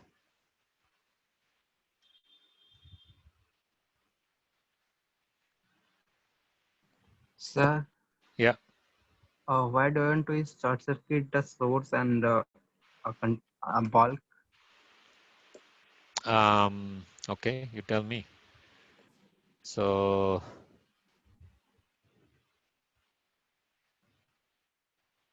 what do you want to do again?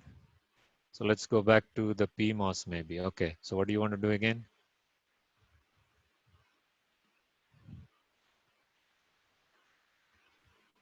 Sorry. Just put the metal collection between bulk and source and connect to So, one okay, metal. so I have a P plus here. I want to, so you're saying just short this. Yes, sir. Okay, so you have to remember this is not always ground. This can be any voltage. This can be a higher voltage, right? So this can be Vs can be greater than 0. It doesn't have to be always ground. Okay.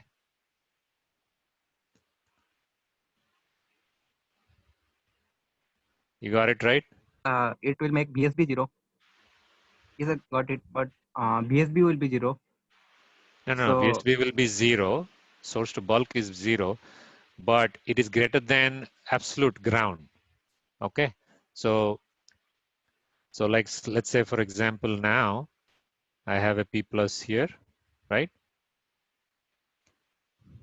And I have another device here, and I ground this. So what will happen now? So this voltage, you have applied a voltage here, right? This is P plus, and this is a big block of resistor, right? So what is happening? Do you follow or not? Yes, sir. You basically shorted two substrate, two devices, right? Now in N-well, you could do that. And we do that all the time. So if you have two P-well processes, you could do what you're saying. So let me just extend this one here.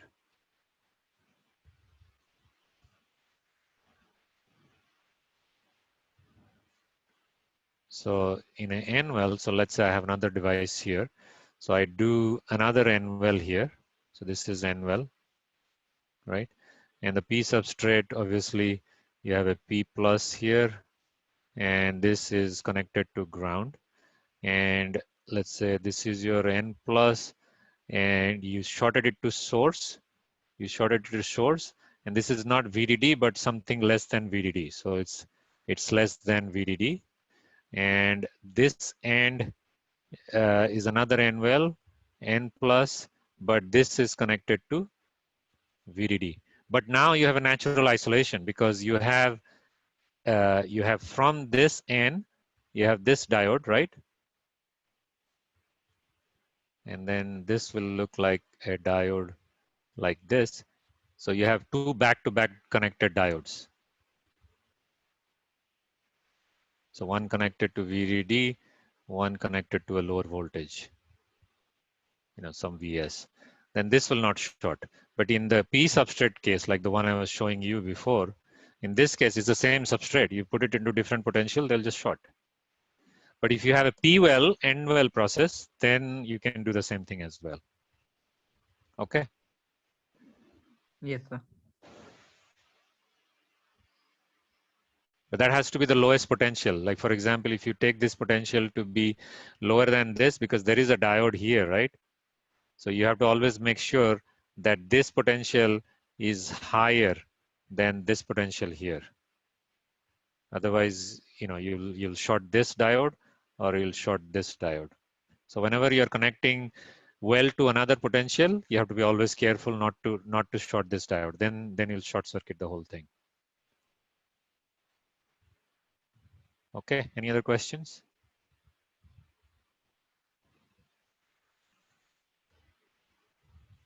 Okay, guys. All right, so next, the last thing I want to cover is the capacitance part of it.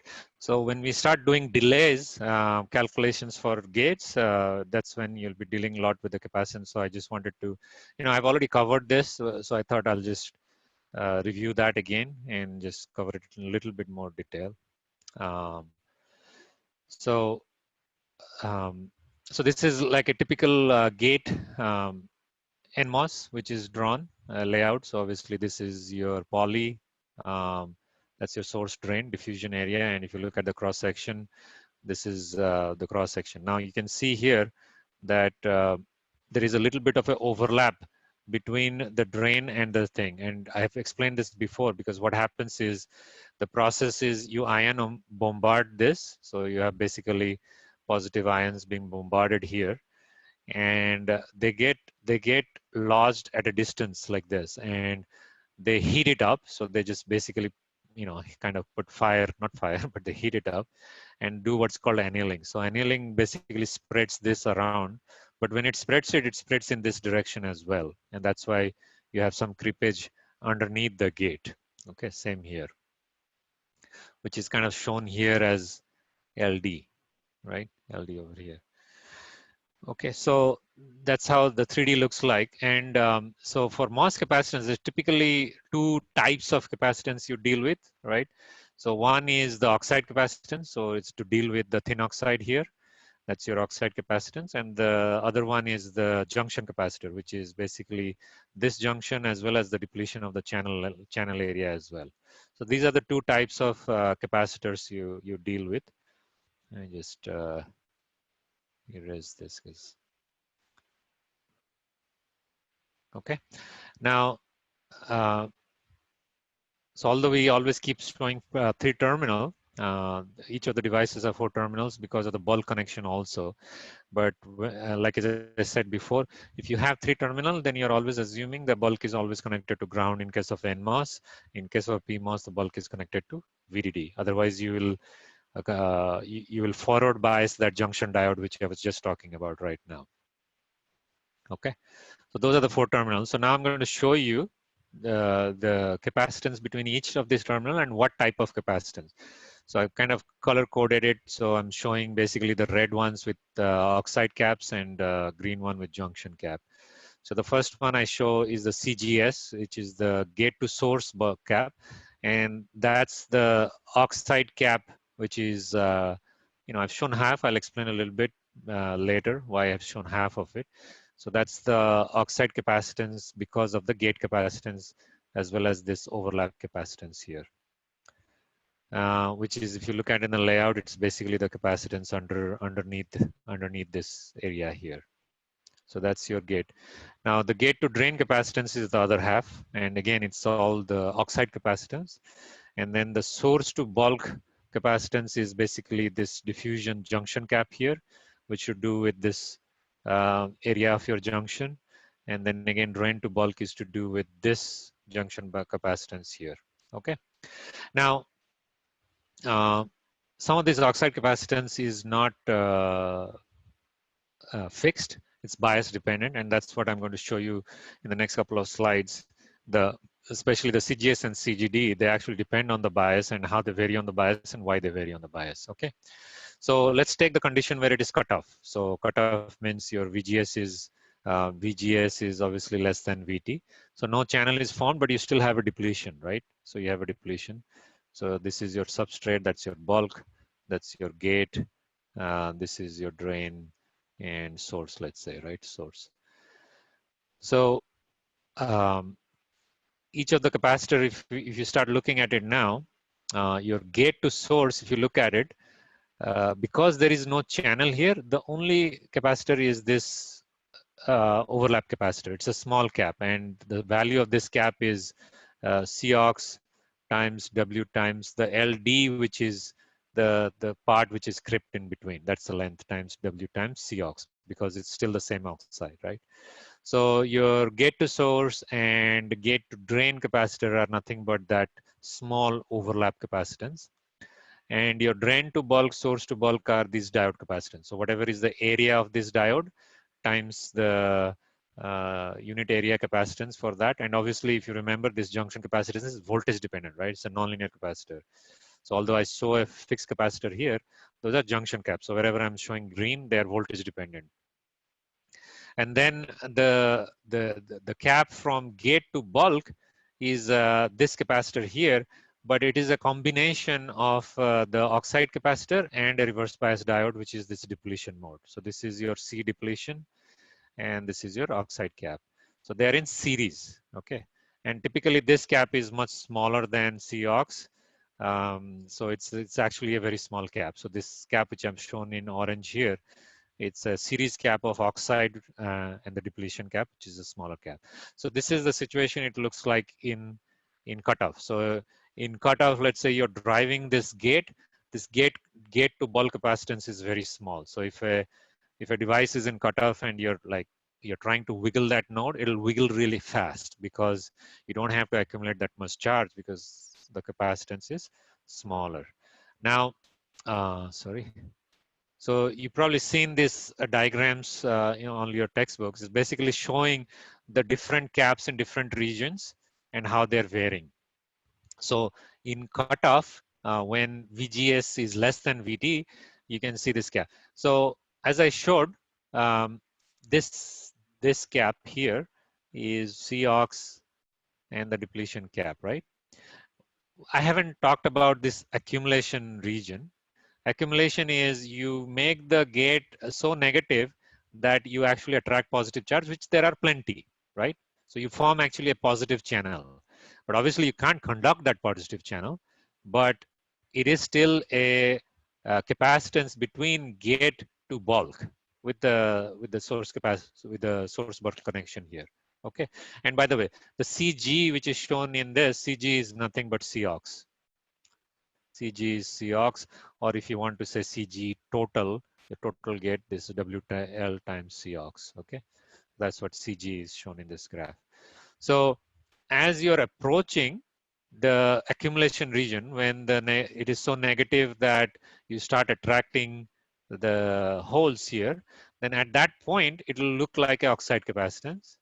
From that point to the cutoff, like this area here, it is decreasing because this cap is actually decreasing. The oxide obviously doesn't change, but this cap is decreasing. And it is a series cap, right? So it is COX times CJ times COX plus CJ plus CJ.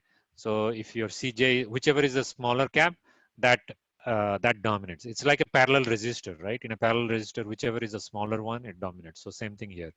This is a smaller cap that dominates. So it kind of reduces like that to VT. So that's the reason. Okay. So that's the region of operation we just talked about. Okay. Let's go to the next where it is linear. So now you have a channel and you're applying a small VDS. So the channel is formed both all the way from source to drain. And if you look at all the capacitor, you obviously have the overlap capacitors because they are always there. They're physical capacitor. It's like two plates, the oxide in between. There is nothing to do with channel forming or not. You have N plus, which is always having electrons. You have metal on the other end, which is always having electrons. So C overlap is always there. It's a small cap. It's always there. Gate to source now, you have the overlap cap, but you actually have so they partition it. So because this is formed all the way around and you're trying to find the cap between this node and gate and the source node, they partition it. So they say, okay, maybe I'll partition half of that, this thing. So now the question is, does that mean physically it is partitioned? No, but it captures all the capacitance because the gate to drain is also captured in that. But usually the partitioning is done such a way that you say, okay, let me capture the gate to source as half of this channel from here to here. Okay, and that's nothing but half of the C oxide. Whatever is oxide capacitance, that's half of that plus C overlap. So that's your gate to source capacitance. And it's exactly the same on the gate to drain capacitance because then the other half of the C ox also appears here. And then the junction capacitor remains the same, nothing changes there, and that remains the same. And this is the linear region of operation. So you can see the gate to source capacitance here, they are split half-half. Okay, the overlap cap is not shown in this graph. So they are basically just half-half. And the bulk capacitance, this CGB, has turned to almost zero right now because I have a channel in between now. So if I look from gate to bulk, I just don't even see it because it's isolated by this channel, because this channel is now shorted between source and drain. So that goes to zero, drain, gate to drain. So this is gate to drain, this is gate to source, and that's just half-half. So the oxide capacitance gets split between half and half. So that's in linear mode. In the saturation mode, because it is pinched off, obviously here I've kind of exaggerated and shown it here. The gate to source, gate to drain cap, obviously you have that like before. So they just look like the overlap cap. But now you don't have any channel form between the drains, so there is no drain cap. But the source cap, the source cap here is the entire channel. But the entire channel is not the entire channel, but it is, if you look at the derivation, it is close to 2/3 of that total oxide cap. How 2/3? Well, the gradual approximation we did, actually, if you don't use that approximation, but you use the entire channel charge and all that, it turns out to be pretty close to 2/3 of the CG. Okay. And on the drain side, there is no oxide cap. There is, I mean, the only oxide cap is the overlap cap because there is no channel. And then obviously the bulk cap is still there. And then again, gate to bulk, you don't have, although you have this, but this is exaggerated. This is a very small area. So gate to drain is still isolated by this channel here. So gate to bulk, I mean gate to bulk, you still don't see any capacitance. Okay, so if I look at the graph again, I'm looking at this region of saturation. So you can see the CGD always goes to 0. Well, it's not 0, it is C overlap, which is a small quantity. The gate to bulk is also almost 0. The gate to source is 2/3 of the CGS plus the overlap cap.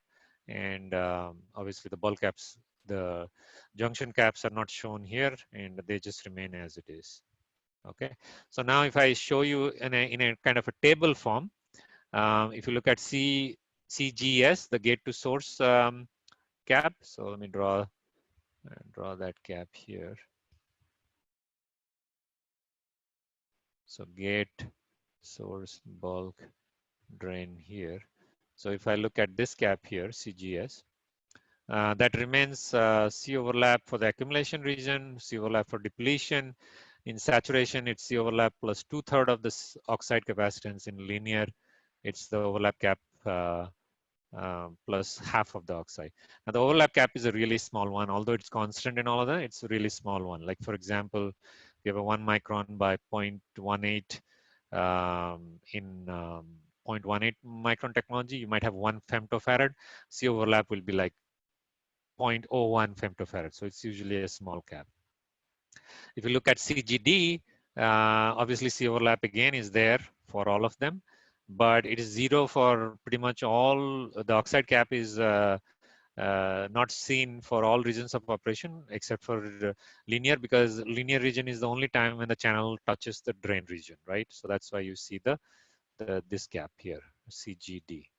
And then obviously these two are just the junction caps, so they just remain the junction cap for all regions of operation because they only depend between drain and bulk, right? And it's a nonlinear cap, but you have to calculate it depend on the voltage, but that has nothing to do with the channel.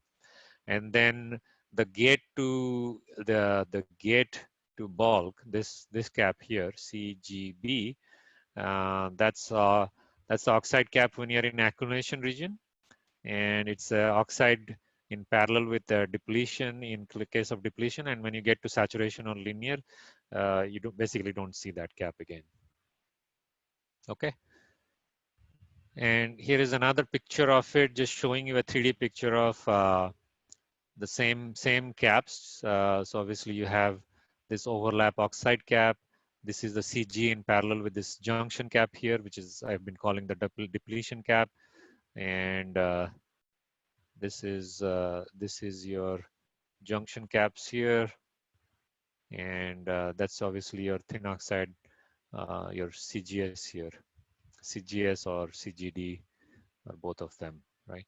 So one thing I'll just kind of note, like a lot of times you'll see people asking you, oh, what's the gate capacitance? Okay, so when they're asking that, they're essentially just asking you Cox or Cox times W over L.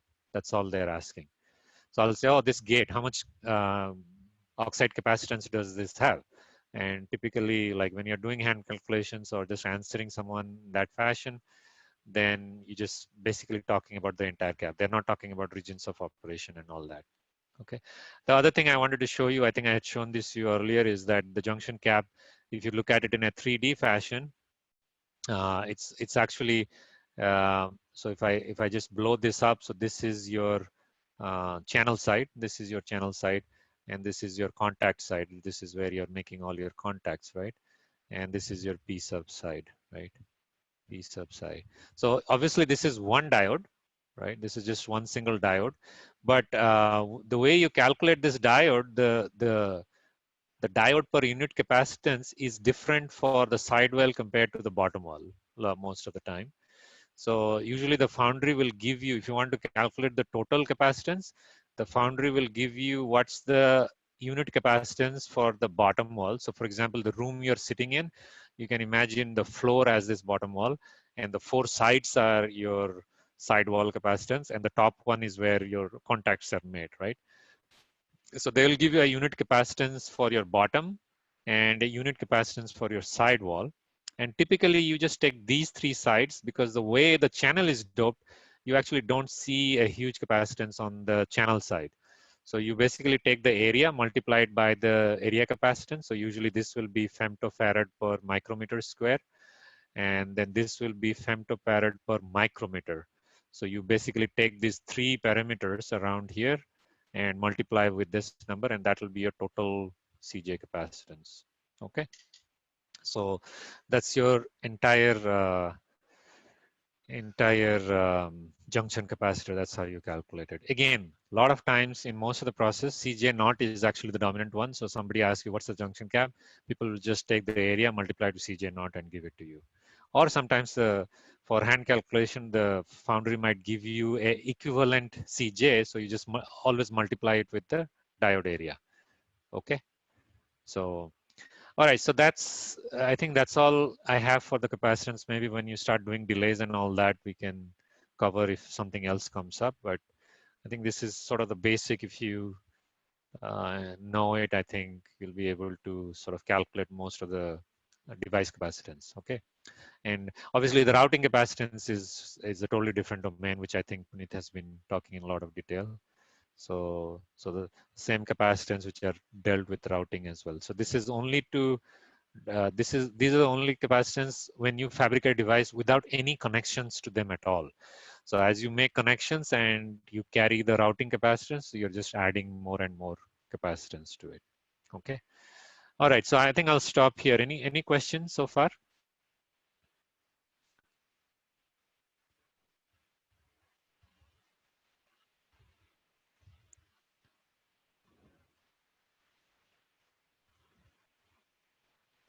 No questions? Sir, Yeah. So, Yeah, Satabdi, go sir, ahead. I had a question. What Shubham asked before about the according to the constants as propagation delay and transition delay, what will be our width? So if we are doing scaling for these type of mosses, then it will increase the gate capacitance because the COX will be increasing according to that.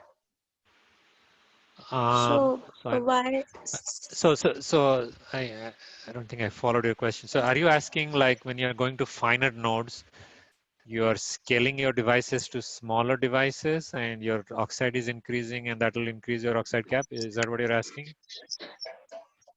So I didn't follow your question Sir, I was exactly. Can you asking because of the oxide capacitance. Satabdi, you're cutting Yes, sir. off. I can't hear you. Yeah, go ahead. Sir, if I am doing scaling for these type of mosses, then Okay. the oxide So what capacitance is increasing. So the gate so capacitance in Satabdi, turn will increase for this. Satabdi, when you So sir, then what is the significance of scaling then? okay, so I think I get the question. When you said scaling, I wanted to ask you what kind of scaling you're asking. So you're saying between two technologies, let's say. So let's take an example. So I have MOSFETs, let's say in what technology? So 0.18, let's say, 0.18 micro technology. And typically the COX is here is about, 3 to 5 femtofarad per micrometer square, right? So now if I go to another technology, which is shorter, so let's say 90 nanometer, so roughly half of it, so 90 nanometer. And the capacitance will scale almost linearly. So in other words, this COX will become, depending on what scaling is done, but mostly it will scale it linearly because the TOX will scale linearly. So if this was 3 to 5, then this will become like almost 6 to 10 femtofarad per micrometer square. So the question I guess you're asking is, let's say I made an inverter here. My cap here has gone up by 2x. If I made an inverter here, my cap is half of this. So it looks like this will be faster to drive compared to this. Then how come we are going for slower, finer technologies to speed it up? Is that the question? Yes, sir. And if we are decreasing width, then the capacitance is increasing according to the scaling. I didn't follow that. So you're telling two things at a time. I can't understand. So you're saying So Sir, I decreasing was the talking width, about yeah, constant when we are doing constant field scaling. constant width scaling. So at that time when we are So Sadhati, you're talking about design scaling or technology scaling? You're talking scaling the about. width and length. I don't think you can listen to me. You just can you hear me, So I was Satabdi? Hello. talking about design scaling. Sir, your Okay. voice is actually breaking. Okay. Can anyone hear? Can everyone hear me? Yes, sir. Yes, Yes, sir. sir. Yes. Yeah. So Satabdi, it's at your end. Yes, sir. Okay. So Satabdi, it's at your end. I don't know. So okay. So looks like you're Yes, not talking about sir. you're not talking about technology scaling. You're talking about design scaling. So you're saying okay, so in design, then the COX is fixed. You're not changing. You're not allowed to change COX. So you can only change W and L, right? So what are you asking again?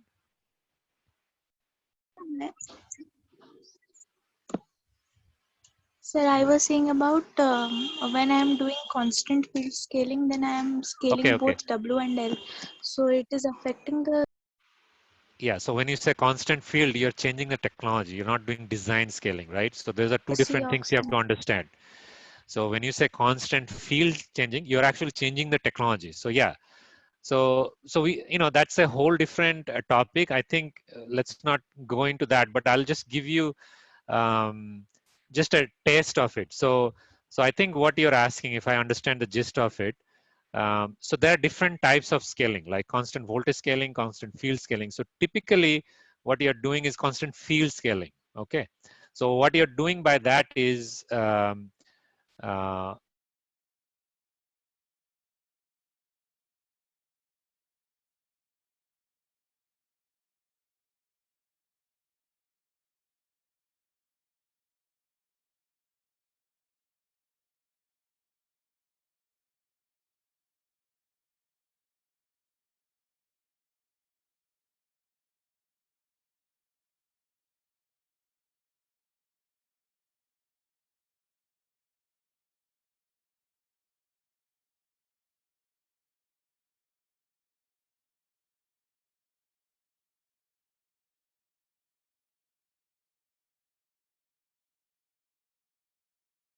sorry guys, I think I got a call, so I got disconnected.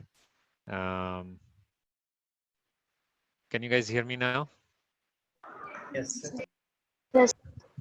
Okay, so what I was saying was that when you do technology scaling, what you're trying to do is you're trying to get more from the drive strength than your increase in COX.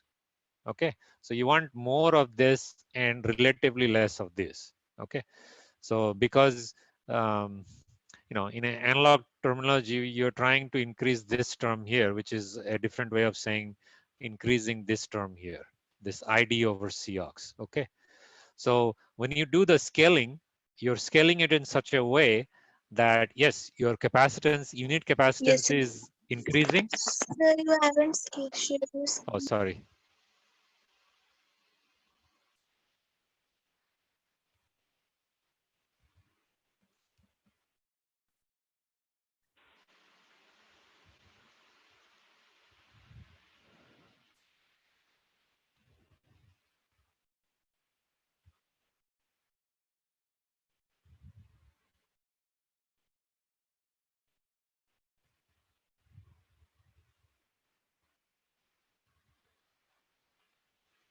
Okay, you all can see my screen now. Yes, sir. Yes. Yes, sir. Okay, this is okay. Looks like I can.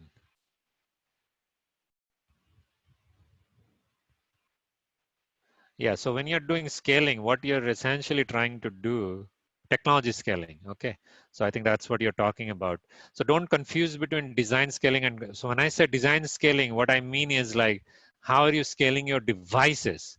W and L, you cannot control mu n, you cannot control TOX, and you cannot control anything else, right?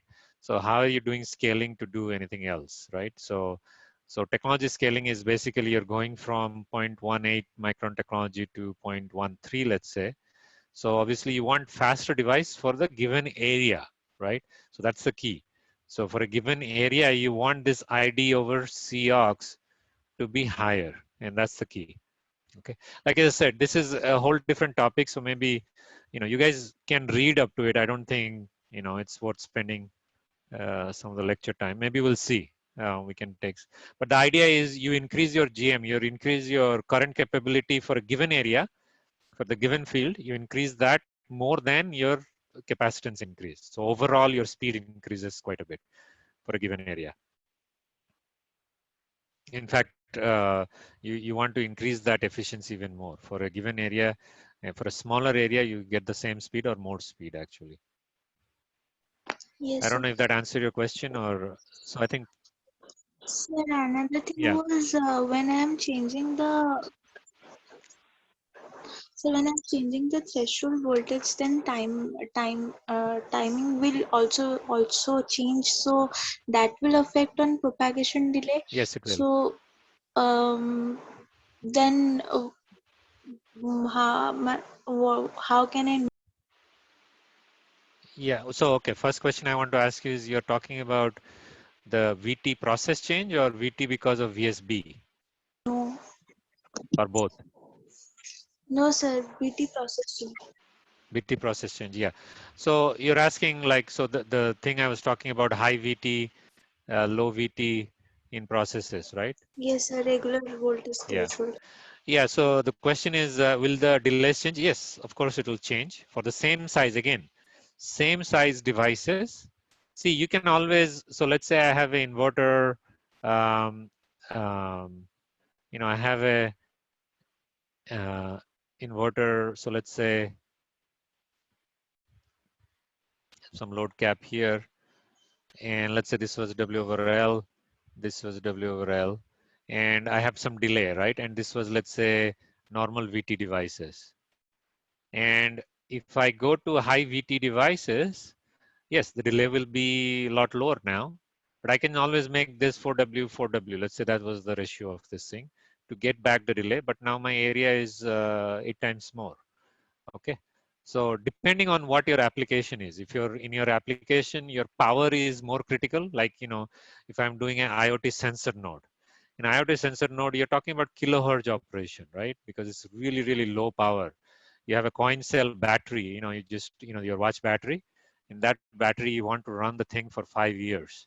So if you want to do that, then taking a medium VT or low VT, this will burn out in like, a month. So you're talking about kilohertz speed. So when you're talking about that kind of speed, then having this delay is not a problem. It is okay. It's just that your power will be lower. So it depends on your application. But whereas, let's say you want to do in a high-speed device, you want to do gigahertz of operation. So let's say 10 gigahertz of operation, like a CDR doing 10 gigahertz. Then you can't use this. This is too slow for you. You have to use a faster device. Yes, you'll burn more current, but that's a trade-off, right? So you can't have all the things at once every time. So you have to trade it off. If you need more power. So for this case, we have to give priority Yeah, to the speed. Yeah, whichever, whatever is your goal, right? I mean, if you're designing a chip for high Yes, sir. speed, then if you can't say, I want to do 10 gigahertz, but I want to burn only a picoamp of current. That's just not possible, right? In that technology, in that whatever technology you're developing. So, yes. Yeah. Okay. Yeah, Subham and Prachita, you had a question. Go ahead. What's your question? Yes, sir. So when we are finding the junction capacitances, Yeah. we are like COX into area of that particular surface and the width. So, but sir, there was a formula So sorry, you're of breaking up. Go a little slow. So did you say COX times the area of the junction? Sir, no, like we are adding each of the capacitances and their areas and summing it up and finding the junction capacitance as a Oh, hold on. whole. Don't, don't. What do you mean by adding the capacitance and the area? You first find out the capacitance using the area, and then add them up, whatever you want. Like for example, Yes, sir. you want to find out the junction cap, right? You want to find this junction cap here. So you find out this junction area, right? Times Cj times area, and that will be this cap, and that cap will be between the source and bulk node, right? So what is the question? So because I thought you're saying add the area and the Yes, sir. So capacitance by the together. No, you use the area to calculate no, capacitance and sir. then I'm add it. saying individual. Yeah. Yes, sir. That I got, sir. But there was in CAN there was a formula for like CJ. So why that formula is given? Like I've read it in other books also. Well, you have to Like, tell me what the formula is. I can't remember the formula. sir, that What, you know what the yes, formula is? sir. In Yes, sir. So it's What's the formula? total junction capacitance equals to Uh-huh. junction capacitance is zero bias into area by 1 minus reverse bias voltage by built-in potential to the power m. So here m is also there, that is Okay. grading coefficient. So sir, what Right, is right. that grading coefficient and all? Yeah, so that grading coefficient is, so by the way, all the calculation I did is for this. This, like as I said, that voltage dependent part I didn't tell you. So you have to still apply the voltage dependent to get the actual cap. So the calculation I was showing you is just to calculate this times obviously the area, the total capacitance. Okay. But the voltage dependent I didn't say. Yeah. So 5 to the power m you're talking about, and this is dependent on the graded junction. That's the one you're talking about, right? Yes, sir. Yeah. So that's because, see, we have been drawing the junction as this sharp junction. So it is n plus. So for example, let's say, let me see how I want to draw this. Okay, let me, so let's, so let me, so the way we have been drawing this, so I said this is a junction. So let's say this is the n plus, right? And this is your P substrate, right? So the way we have been drawing this, I've been assuming that, so if I cut it right here, okay, and I show you the density, the concentration of the doping concentration of that boundary there, then if I draw that, so let's say this is the x direction and this is my doping concentration, which is ND, Na, or whatever it is. And let me just show you these boundaries here. So I'm going to draw that. Okay. So this, the way I've been showing you, it's showing you this. So P substrate is Na acceptor. So acceptor, I'll show it as positive. So let's say this is 10 to the power 15 per centimeter cube. So let's say this one. So basically I'm saying the P substrate is biased like this. And then when I come to the junction of the source or whatever, the drain junction, the doping concentration changes to ND, which is like minus, let's say, 10 to the power 19 per centimeter cube, like that, and then jumps back on like that. But in reality, that's not true. If you create junctions like this, you'll actually form Schottky kind of diodes between even these two. So these are called step junctions. Step jump. So, but in reality, fabrication houses will never do that. So this is what's called graded. And when you anneal it, they're automatically actually graded, but sometimes they have to go to extend to grade it. So in reality, what it looks like this. I'm going to exaggerate it, but it's kind of looks like this, right? So this M you're talking about, this phi to the M, is actually dependent on this slope. So this will be some M1. So let's say I grade it, so which can be 3, 2, I don't know what it will be. And if I make it even sharper like this, then this will go closer towards 1. So this will be phi M2, and this will be for M2. Okay. So that V over phi is actually assuming that you actually have a step junction. If you don't have a step junction, that changes. But for hand calculation, you don't have to worry about it. The modeling takes care of it inside the SPICE model, so they do all that. You can assume that it's a step junction, and yeah, you're going to have error, but you know, the idea of doing hand calculation is not to get the perfect solution, but first of all to give you insight, but get you close enough so that you can start the design, or you know, make the design judgment. That's the whole idea of doing design changes. Did that answer your question, Prachita, or is there Yes, sir. something? Yes, sir. And it does that graded coefficient have fixed values that is given by the Yes. foundry or something? Right, it's a fixed value. So once, because the process guys, they decide depending on performance of their devices, or they're getting shorted, or they're having latch up issues, whatever issues they're having, they're going to do this step graded junction to avoid those. And once they fix that, for that technology, it is fixed. So that will be a fixed quantity. So when you look, but having said that, when you start doing corners in the sense that uh, you cannot control this perfectly. There always variability in the processes. So although they will say, oh, I'll do a credit junction just like a Gaussian curve, but it's going to vary over a period of, like, you know, from day to day to batch to do that. So that's why when they give you models, they give you set of models. They'll give you a model saying that, by the way, our process can have a graded junction which looks very close to step, and it can vary all the way to looking like a Gaussian. And you have to design to make sure that your design works for all these variabilities, because we can't control them. Okay. So their Yes, sir. intention is to keep it fixed, but it's just the nature of the business. They can't keep it fixed. They can only keep it fixed to a certain extent.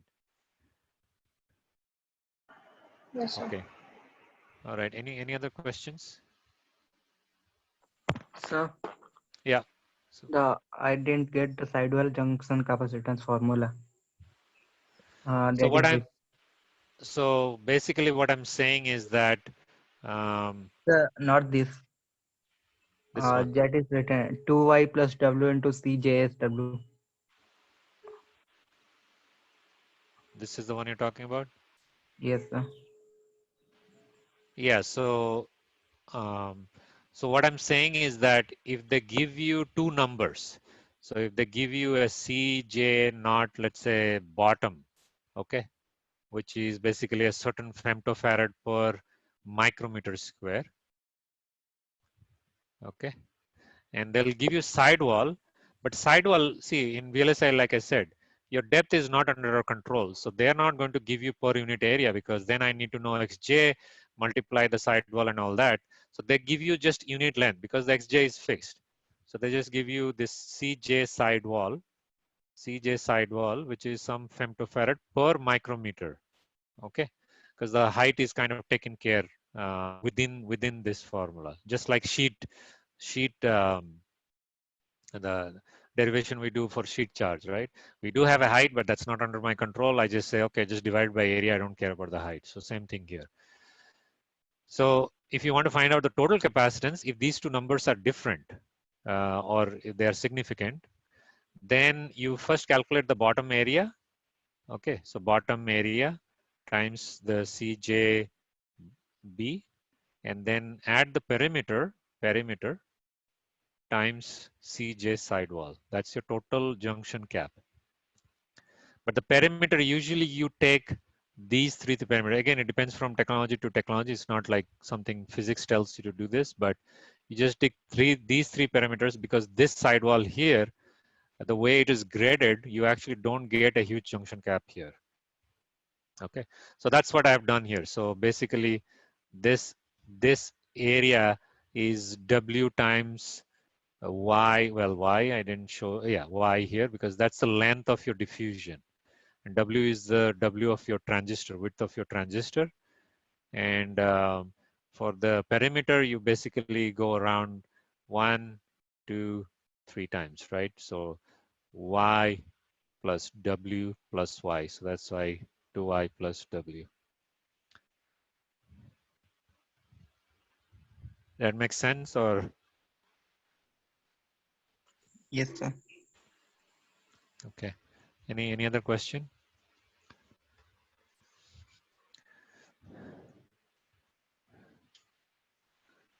All right. So I think if that's all, don't have any question. I just want to quickly, so I'll send an assignment. I'll post an assignment. I just want to quickly talk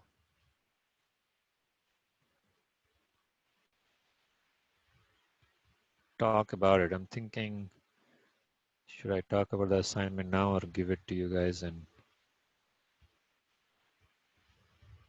yeah, maybe let me give you the assignments. I was thinking of explaining the assignment to you, but I would still just work on it because right now some of the things may not. So essentially, maybe just give you an overall view of the assignment. So I'm going to give you. So let me share a whiteboard here. Maybe give you some pointers on how to sort of.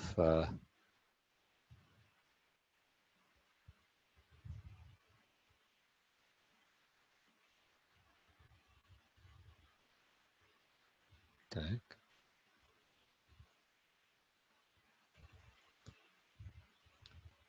Okay, so the first one I was going to, I don't know if you guys have solved the VT one, but I'll give you another VT problem.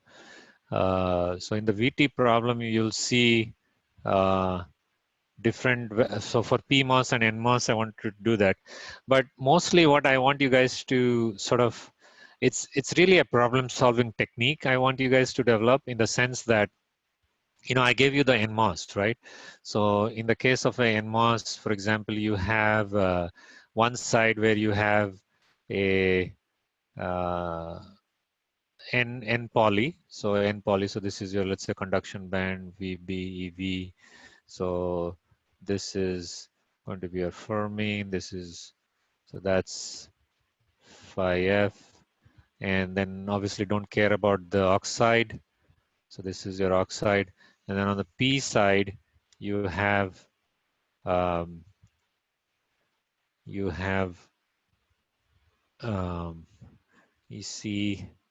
and that's your Fermi potential.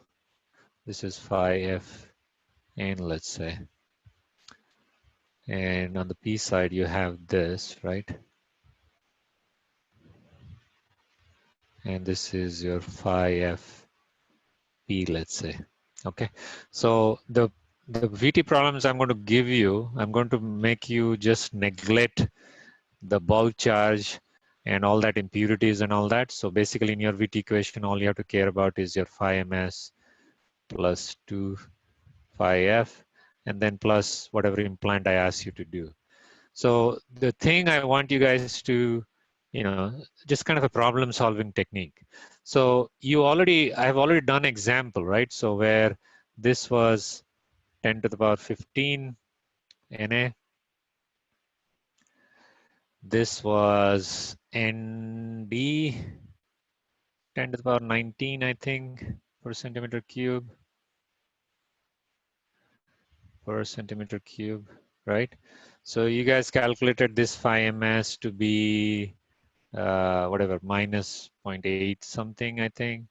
And this 2 phi f was something, what, 0.56 or something like that voltage, right? Okay. Then I gave you this problem, right? Of an NMOS, I mean a PMOS. So this is a NMOS with a N poly and P substrate, right? Then I gave you this problem where you have a P poly. So you have a P plus poly and you have a N substrate or a N well, right? N well here. So then I give you the P plus poly was Na of 10 to the power 19 per centimeter cube, and Nd of 10 to the power 15 centimeter cube, right? So I asked you what's the VT for this? Okay, just a normal VT for this. Now, obviously, you can use your equations and all that, but who can give me the answer without solving a single equation? The signs will be inverted. Phi ms will be positive and 2pf will No, be just the negative. answer. I just want the answer first and then the reason. So let's say this was minus 0.25. Well, Plus Chandan, I 0.25. have already talked to you, so you're not allowed. So maybe someone else. Who can give me this answer without doing any calculation? Just looking at this structure and says, yes, VT is so-and-so, after solving this, obviously.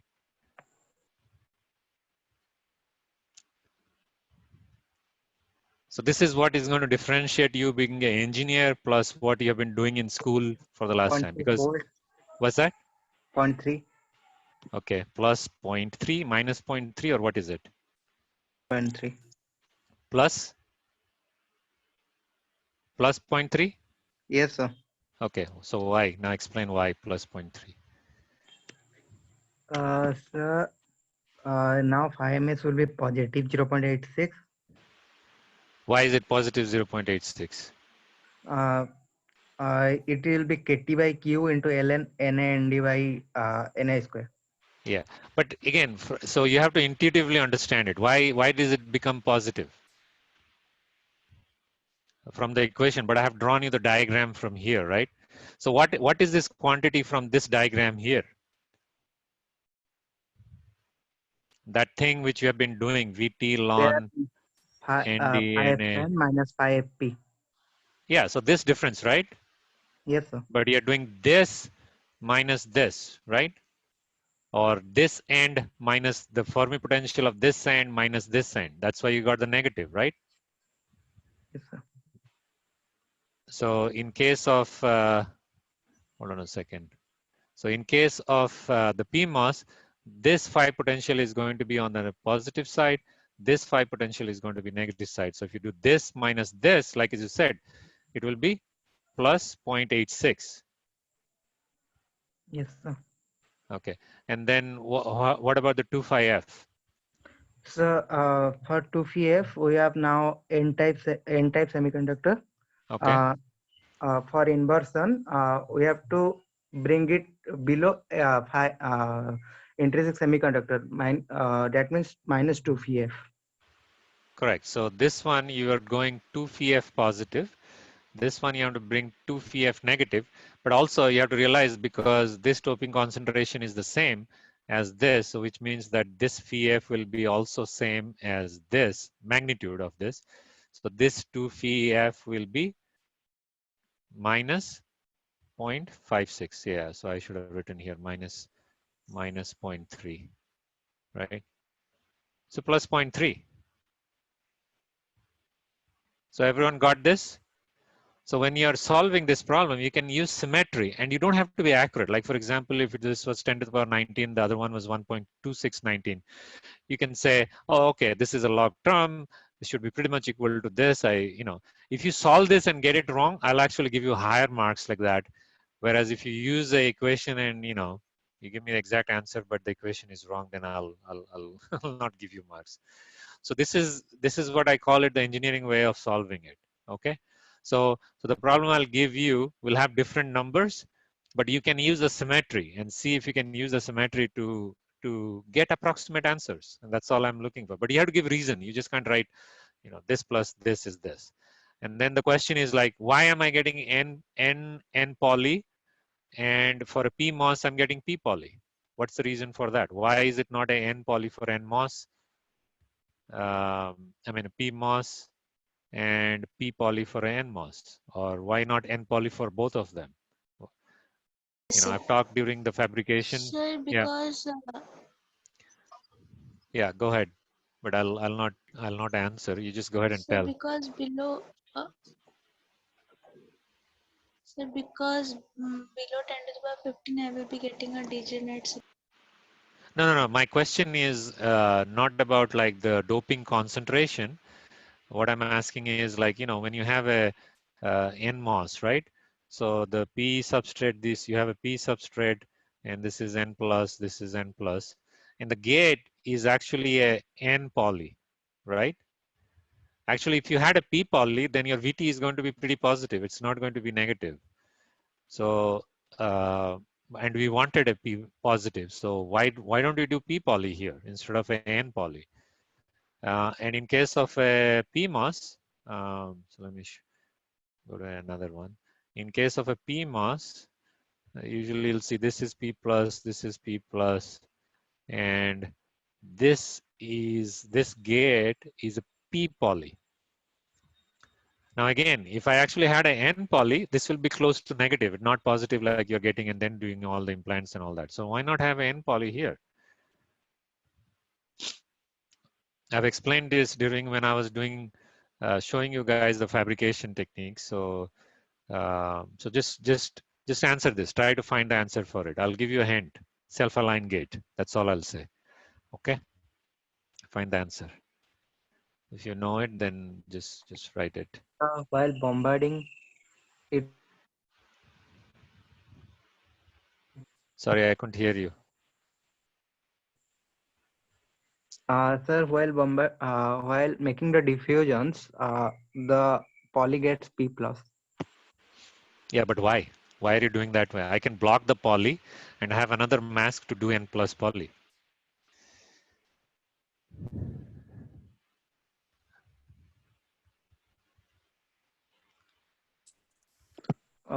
If the oxide like air is too thin there, that will be a PNP junction like a BJT.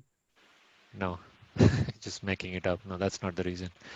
Yeah, find it out. Find it out because this will be part of the assignment question to find out why it is.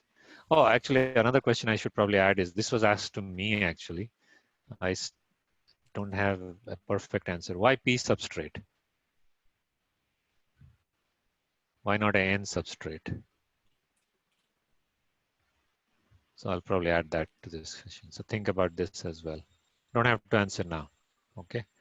All right. So that's the VT part I just wanted to. So you guys like as I said, you can plug the formulas and do it, but that's not what I want to do. I want you guys to see the symmetry, draw the band diagram. And then from that you say, oh, I can actually find this one very easily.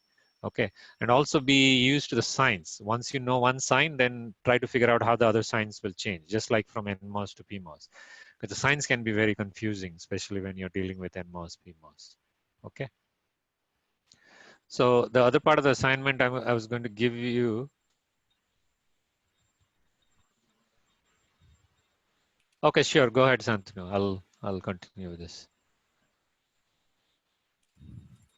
Yeah, he has a curfew. Yeah. So the other part of the assignment is these are SPICE assignments. These are SPICE assignments. So you have to in the SPICE. I think most of you have downloaded the CPP sim. So in that, I think you get a 0.13. It's like a generic PDK in the sense it doesn't reflect a real technology, but they have taken values from some real technology and probably massaged it. Okay. So now that you know the IV characteristics, so I'll give you a few SPICE exercises to do. The first one I was going to give you is you connect a transistor NMOS like this. Okay. And you plot, so let's say take the size as let's say 0.5 micron by 0.13 micron. Okay.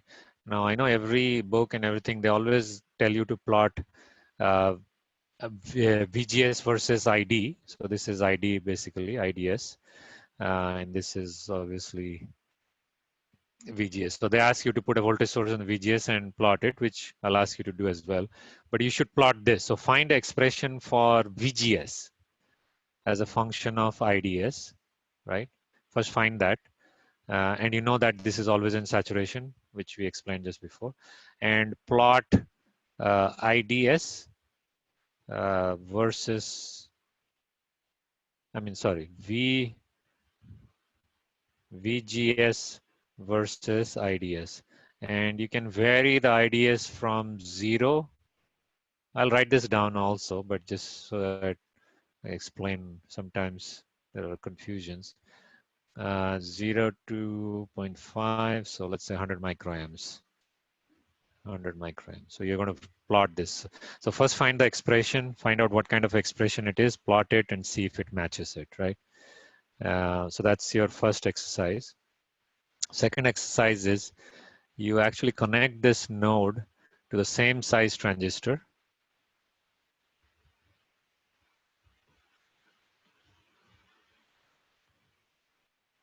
And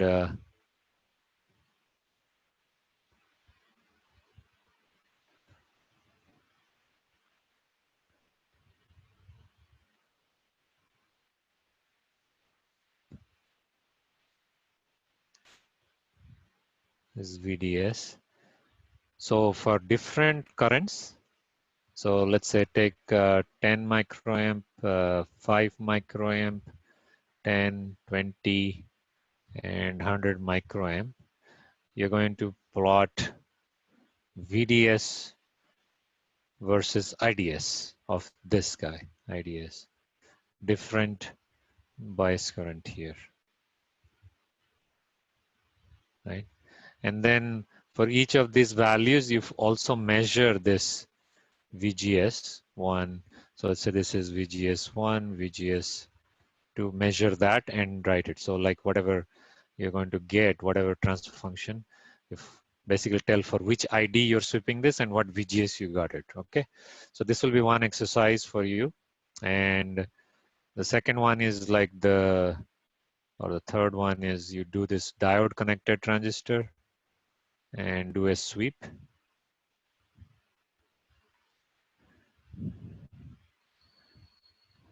So this will be VGS. Obviously, VDS is equal to VGS, which means it's always in saturation. So you do a VGS versus IDS sweep, right? So you should get something like that. And then you have to change the VSB and do it. And that's where the parameter extraction comes into picture. So this is just for doing ID-VD characteristics. And then after that, I'll give you a couple of exercises to do parameter extraction. Now, this is a very important one.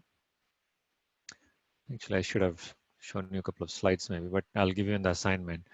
So the VT you are using, that's what's called a level 1 VT model, but the real VT equations and all that is very complex because 0.13 is actually considered as a short channel. So if you do 0.13, you have all the short channel effects. So typically when you do a design, I might just give you those devices and you have to extract the VT, gamma, the body effect parameter gamma, and then the lambda, the channel and modulation. These mostly these three. What else? Mu n Cox over mu n, which is part of the factor, mu n or mu p. So for this and then for PMOS also you do the same thing like VTP, gamma, and mu p basically. So you have to extract this. What I mean by extracting is, so I'll give you a couple of configuration how to extract it. Like for example, you write the equation, right? ID S is equal to what? So let's say K dash VGS minus VT square, right? And if I write this as VGS is equal to IDS over K dash root over plus VT, right? So which means that, you know, that last one I showed you where if you do this experiment and plot VGS over this, so this, if I plot VGS over root ID, so if this is root ID and this is VGS, you can extract quite a few parameters because this intercept here, because at VT equals to 0, this current should be 0. So this intercept here will give you the VT. These are approximate values, by the way. And this slope, you can get mu n from this, right? Same way, the plot you did for IDS, VDS, you know, it's going to have this slope, right? So you can calculate this slope and get lambda from this. So that will be the parameter extraction experiment from this. And for gamma, you actually do apply different VSBs.